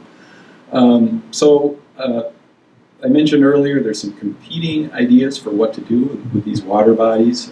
We know what to do with the uplands. We know they're high quality. They're already a state nature preserve. We're committed to invasive control and managing those in state. But the water bodies themselves have a few different functions. As I said, the bottom pool has a lot of great fish in it. The northern pool is also a place where fish can go, and you have the fingerlings and other smaller fish can go and get safety from the predatory fish in the bigger pond. And so it provides a bit of brooding area for them. It also has the potential to be a great place for some of the marsh plants that were there historically, so we could recreate marsh. It also has the potential to be a great marsh bird location. So that's it. I'll talk louder. So anyway, the kind of competing interests are whether to use that north pool for supplement for the fisheries in the lake, or to use it to restore it to a natural marsh community that will benefit these marsh birds that are on the decline in Calumet. There are a number of different ways to look at it. You can separate the pools, you can combine the pools at different levels, you can bring the water down all the way and restart the system. We haven't really gone far enough and talked to enough people at each camp to really figure out what we're going to do. Really, we're just trying right now to figure out what the options are. Why fight over the future when you don't know what the options are? So we're having a consultant really take a thorough look at this. They're about 2/3 of the way through, and we haven't seen the official results on that. But that's kind of the plan for that property. And I think that's all I had to say on those two. If anybody had any questions, you have anything? Yeah. About 2 months I've been every day doing the PowerPoint track. And 2 weeks ago, I started to see these holes along the ballast. I've actually seen the ballast is actually sliding in. Well, the water's going under, so I went to IHB and they came. Engine went over it and opened up a 3 foot by 3 foot and it just went down deep. They were here earlier hoping to meet you. They are concerned of the tracks having issues too. And they have hydraulics working on it. The east side, I was there yesterday, it's completely degraded from the service road with their pipe to 134th. It was so thick I couldn't even clean up my machete and stuff. It was like, I was getting cut by the 90s, it was heavy. The other side on the west, where the water is actually, I've never seen, was so interesting. These holes are like this big, and then they just get getting bigger. You can see it flowing north. And then ASCON, they put that berm in there. They put a pipe through there, and they're draining into there too. And then they're putting it out on 135th onto the railroad property. Is there a way to change that? I mean, if powder one flows west into there, you know, where the switch is on the tracks, it is actually moving west. And I grew up there. It always went east. So I interviewed a bunch of people there. 15 years ago, the city hit a artesian well on 135th and KRN, and it took them a couple of days to, I guess, close it up. Is that part of the system? What's happening? Do you guys have any ideas? I don't know. Yeah, I don't know about that. I know the lake itself has been declared to be, I think, of drinking water status. It has some protection under Water Quality Act for the state. So if somebody's putting something in there, we can certainly pursue that. In terms of how it's flowing, I'd like to see more of what you're seeing. Somebody actually dug a channel to go into west. That's never been in the last 5 years. Mm-hmm. I can't figure out who dug this channel. I was there the other day. There's fresh dirt back up there. I don't know if someone, a neighbor doing it and is having fun or kids. Sure. But they're actually keeping it clean. It's running. And then I followed them back. I mean, there are so many different. There's a part where the water's here, goes down, and then comes up, and it's at a higher elevation. And it's amazing. And ASCON, they're confused too. They're shifting the water, and they're starting to block the forest preserve.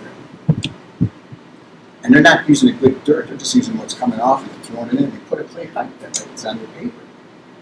It's just, it's so much interest back there with a lot of people. And with the railroad on board, is there anything they could do to help? Yeah, I think we talked with the railroad about putting a control structure on their ditch, right? So that we could have some more control over that, because we own part of it and they own the rest. And they seem amenable to it, but they haven't taken any action. when they were here, they asked me if you were proposing anything in the west end. I said, I don't know yet. Talk about it. Yeah, no, that's all they do in the swale area, so our goal there is to keep bad things from coming in. So.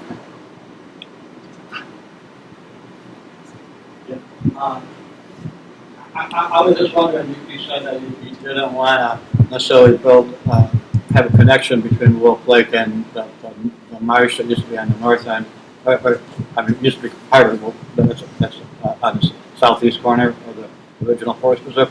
Well, I was thinking, like, why couldn't you, instead of making a dirt path, a ditch all the way down to the north end of Wolf Lake, there is that viaduct that goes underneath the tollway at about 118th Street.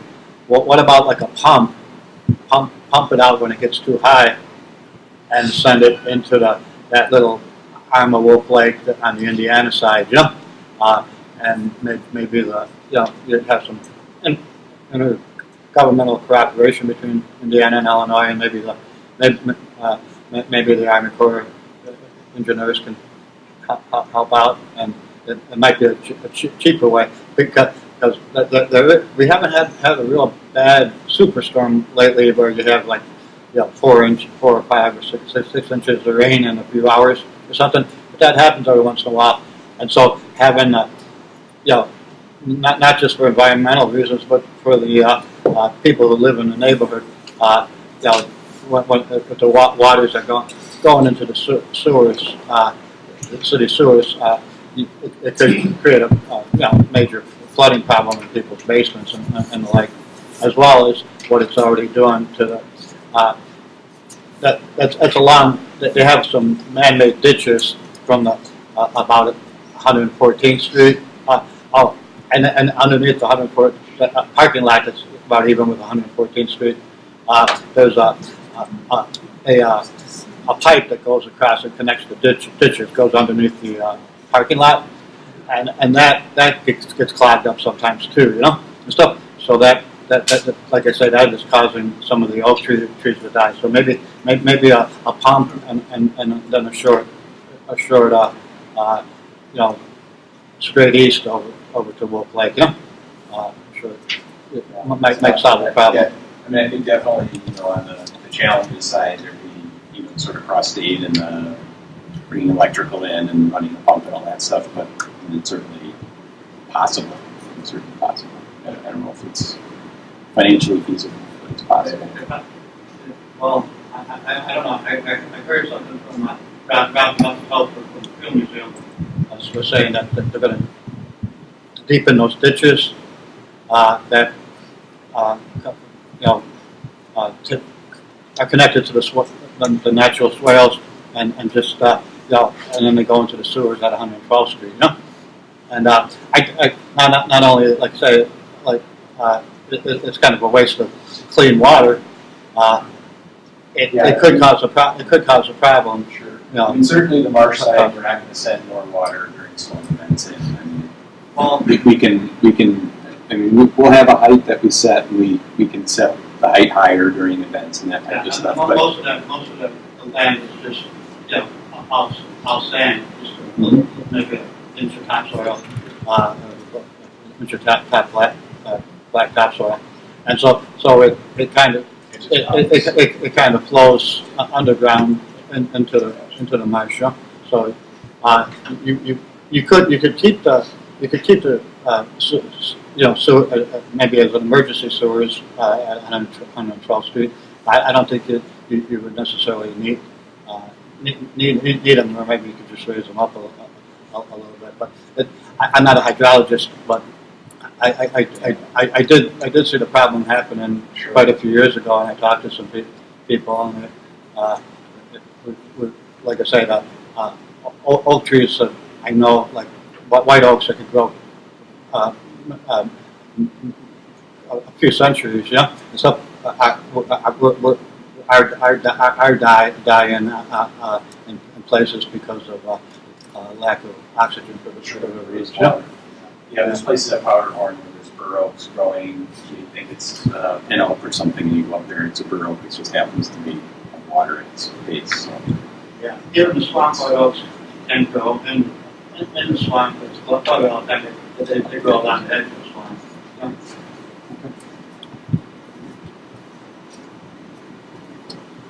No further questions? Thank you. The next speaker is Tom Bakula. And back to then get an ARC and make maps. I am not an expert in the ARC. The person that handed out the papers, Brianna Sierra, she is the assistant for the district, and she's the one that makes all the magic with the maps. So I'm kind of taking some of her thunder on putting this up there. But anyway, where I'm getting to is this was kind of a direct output of the meeting last year. Wolf Lake is important to us, but it wasn't totally on our list to get out there and get this mapping efforts done. We do have a standard list of where we have to get out to, but we did have extra time, and we were able to get out here to do this mapping effort. It does take quite a bit of time. We have to do a lot of transects. We advance slides. And so you can see the transects off of our Lawrence depth finder. Essentially what it is we drive around the lake with the depth finder, and we're trying to get those less than 150 feet wide so we can get a pretty accurate depiction of the lake. And then from there, we save all that file periodically while we're going. And so this is the track log of what's going on out there. Next one. And so, kind of you've seen a depth finder before, gives you the depth.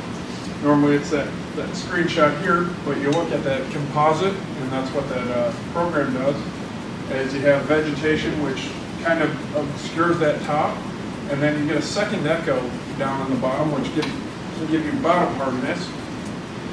And like I said, we run a lot of transects across the lake to try to get that together. And we actually had 2 boats and get it all merged together, and you get your endpoint of a map that we then add the shoreline to it to make sure that you have a 0 depth contour all the way deeper. Next one. And so that's what we come up with, are these maps that we handed out. These can, or will be later on our division website, or at least the depth map will be on the division website. What we can also look at is our biovolume, which is an index of our vegetation, how much plant cover is out there. As was mentioned earlier, Eurasian water milfoil, while it's an invasive plant, it is about the only plant out in Wolf Lake. So that's the functional fish habitat, and the red spots are primarily milfoil beds. And while that's not great for the ecology of a native system, we need some plants out there in a basin that's kind of devoid of plants. And then finally, the last thing we can look at is bottom hardness, and really that's just, it helps to show how much the lake has siltation or even sand. Lighter the color, softer the bottom. Some of the spots, when you get real shallow, you don't pick up that second echo quite as well. So we're still working through the bottom hardness and what it all means, but we're pretty confident with the contour map as well as the vegetation map that we can produce. And some of the other cool things that we utilize these maps for. We deal with a big area, 14 counties here in northwest Indiana. That's quite a few lakes and a lot of vegetation issues. We deal with a lot of aquatic vegetation permitting. And with these maps and having how much vegetation is out there and what could be problematic, it does give a lot of data towards allowing or conditioning various vegetation permits. And then the contour data can help get at how many acre feet of water is out there or if there's drawdowns or water level changes, what kind of vegetation or not, vegetation as well as habitat or nearshore habitat will be exposed? In that Wolf Lake was pretty consistent depth. There are other lakes that we have that if you manipulate the water level, can provide some large changes to that functional habitat. So we're looking at this as at the big picture, but for the purpose of this meeting, we can provide this, and a lot of this information is directly usable to our angler in terms of contour maps of where to go fishing, looking at some of those break lines, especially for walleyes in the Indiana portion of Wolf Lake. Just kind of where those fish will go and hang out and hopefully be caught. That's it. If anyone has any questions on how they're made, ask Brady. But any other questions about Indiana's management? Yes. Why do you think there's just Eurasian milfoil and not other species? I mean, the primary, most of it is Eurasian water milfoil. There's a few other ones. Milfoil seems to like that sandy, and it colonizes well. But as you saw in that map, there's just not a whole lot of plants in general. And so if it's hard community to get even any plants going, milfoil is typically the one that we see that is growing, which is kind of surprising, especially around the islands and that nearshore area, that there's not a little bit better other plants. But there's a lot of emergent lilies up in there too, which will shade out a lot of our native plants as well.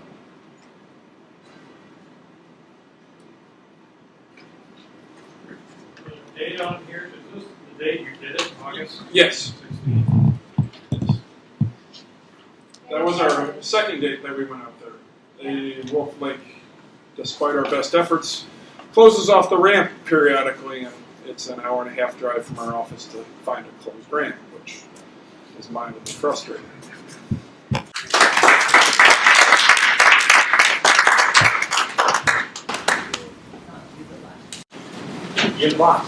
Yeah, the last person left sitting, no. John Farrell, Director of Policy and Legislative Affairs for the 10th Ward. Talk about his look to the future.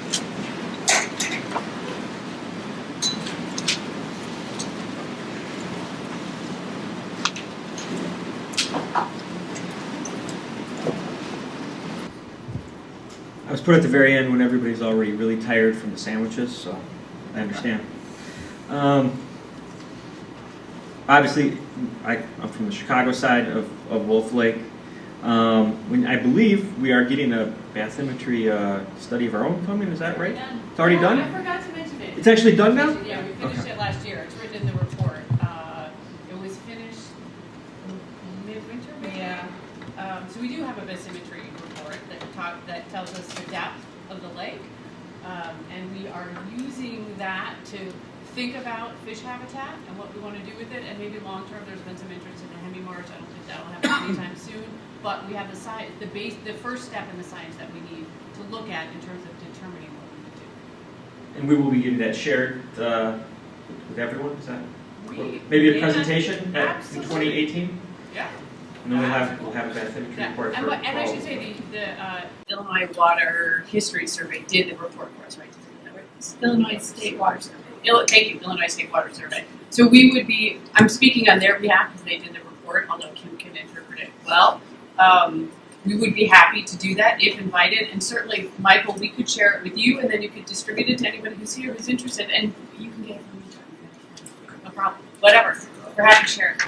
I learned something new standing up here, that report's actually done. So Yeah. Here we go. I think today we've covered a lot of different issues, right? And from the alderwoman standpoint in Chicago, I sometimes when we're talking about like the Shroud site or 2 years ago, the history of petcoke, it often feels like it's just sort of a whack-a-mole problem of one environmental issue after another that we deal with here in the Calumet region. And I know here in Lake County, Indiana, it feels the same way sometimes, where you get something cleaned up and then you find out you have a problem with lead contamination somewhere else. And we often feel the same way. But if we're looking a little longer term out, or we step back, I think everyone in this room certainly knows, I know Jamie certainly, Michael, that there are a lot of good things happening down here too, and we can transition away from just being known as the place with a giant pile of slag or a giant pile of petcoke or manganese dust to a place that's really something where people in the region can come to recreate and commune with nature, which I think for a lot of folks who don't come down here a lot to the Calumet, it's hard to understand.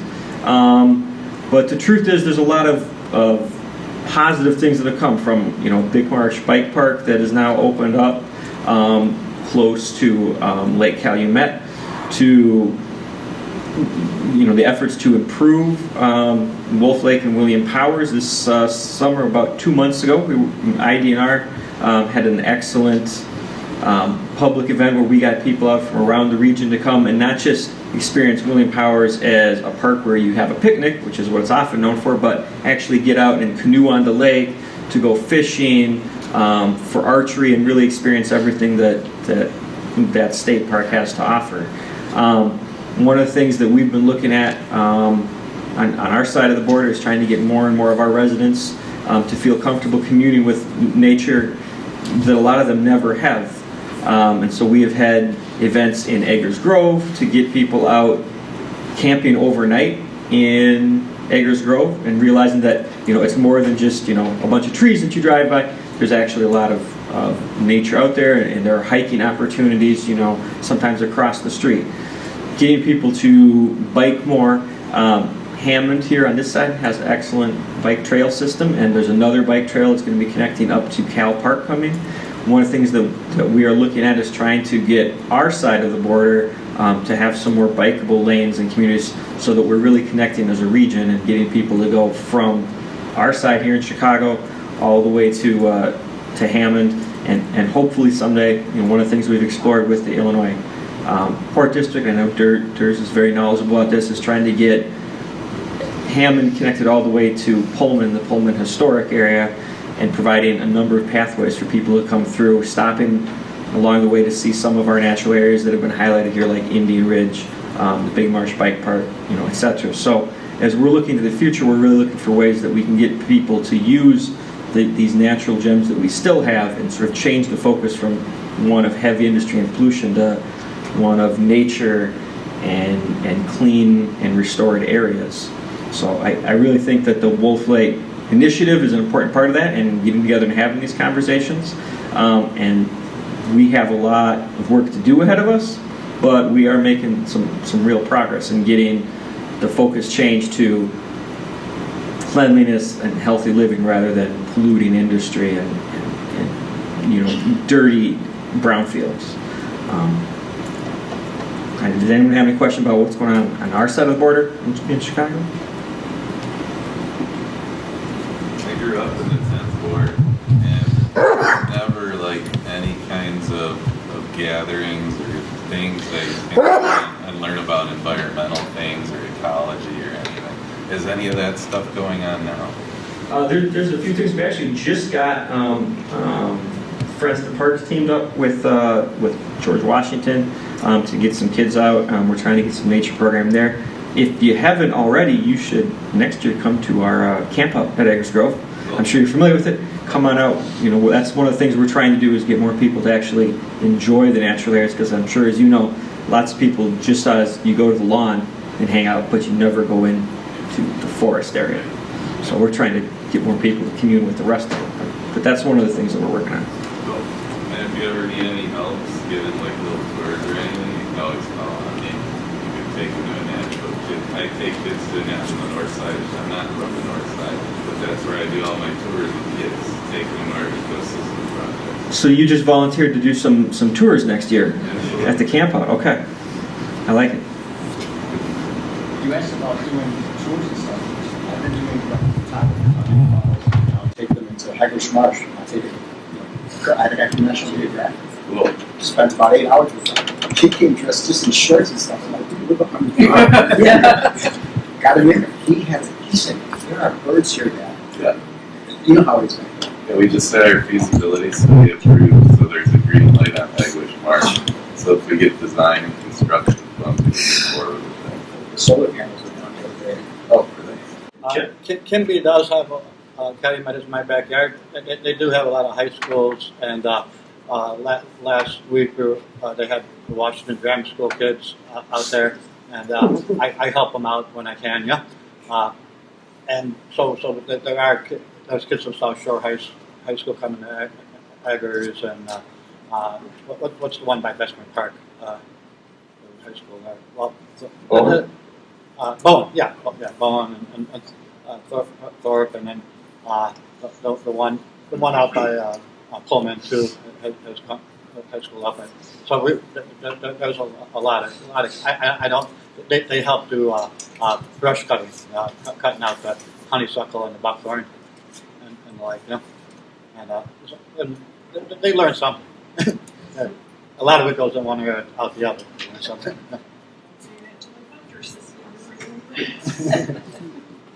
I thought someone there was talking. Okay. All right, my question is for Frank. So how does a southeast side kid end up as a fish biologist? I have to give credit to my grandpa taking me perch fishing on 95th Street, like twice a week. 95th Street. And I got hooked. Back then, too, every like 10th thing you would catch would be a mud puppy. People would get freaked out about it. Now you don't catch them anymore. All you catch is gobies. So that's what got me into fishes, and then I went to college and just studied fishes. So we have to recruit grandfathers and their grandchildren, right? But yeah, I mean, yeah, it just seems like science seems scarce to me on the southeast side where I grew up. All my friends still make fun of me for being a nerd, not an iron worker, but they have total respect for me as I have respect for them, so I can goof around about it. It would be great to see somehow to start injecting more of this into the south side because it's an untapped resource. Thank you. I'll piggyback on that as well. And on the Indiana side, we're really pushing to work with more like inner city communities and teaching family outdoor skills. So not necessarily just, hey, don't forget you've got a nature preserve down there. It actually taking them out there and, you know, either teaching them how to rig up a fishing pole and how to fish for panfish or bass or whatever it might be, you know, and so if anybody, you know, at least on the Indiana side, where, you know, we could help out with something, or if you guys have interesting outreach programs going on, you know, it's really cool to share that message and then see who you can get to volunteer to help out with those things, because honestly, recruitment, retention, and reactivation are the top 3 priorities of any state wildlife agency right now. I mean, really, so if you guys are doing something cool, let us know. So that next year, when we have the IDNR Yeah, I'd love day, perhaps we can make it a joint venture. We have, we actually did a pretty innovative grant to Dunes Learning Center, which is in Indiana, from the state of Illinois, for environmental education programming. So they took kids from the Calumet Region in Illinois to Dunes Learning Center for their summer camp program. And it was great.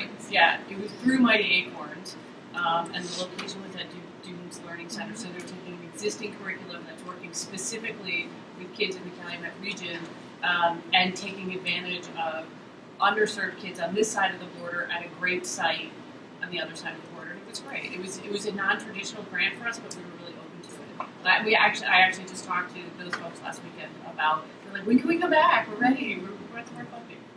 So we've been funding a lot of environmental education that includes the coastal, and specifically the Illinois Department of Natural Resources Coastal Management Program that includes things all along Lake Michigan, but we have a particular focus for disadvantaged communities, which is primarily, if you're talking about the Lake Michigan coastline on the south side. I've been working with 2 young men that have been brought back from prisons, and my son knows them.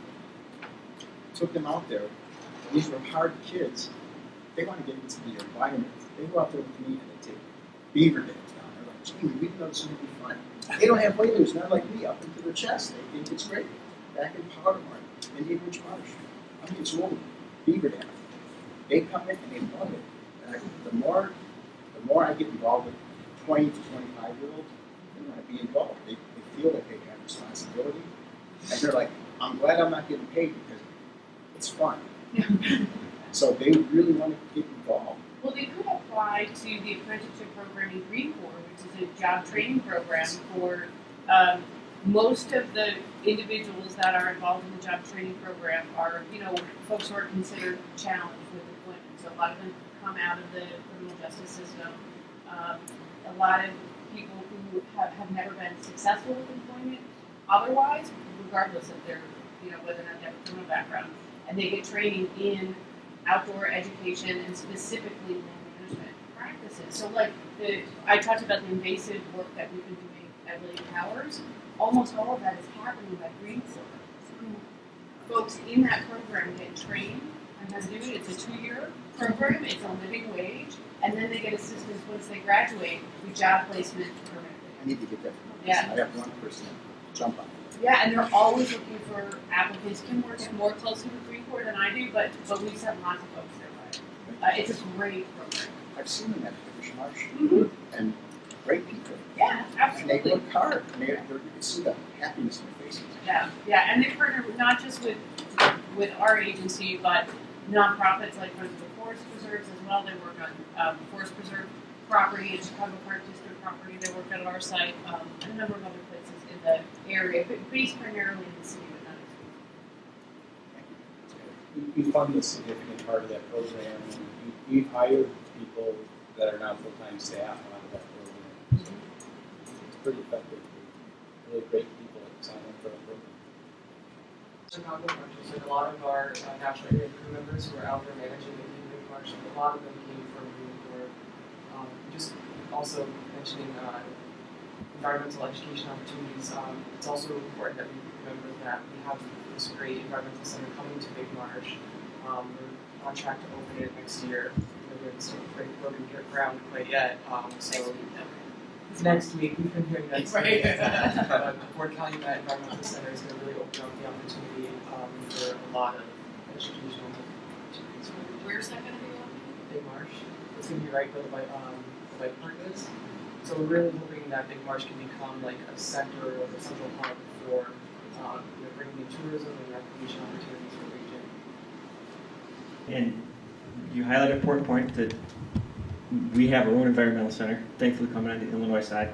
But one of the things that I think has been highlighted today is it's really important for all of us to keep lines of communication open. And I know that Michael wants to save some time for everyone to mingle and make some connections. So unless somebody has any really pertinent 10th ward related question, I'll hand it over to him in the hopes we get some time to talk amongst ourselves. Or if you have a pothole complaint, you can tell me that too.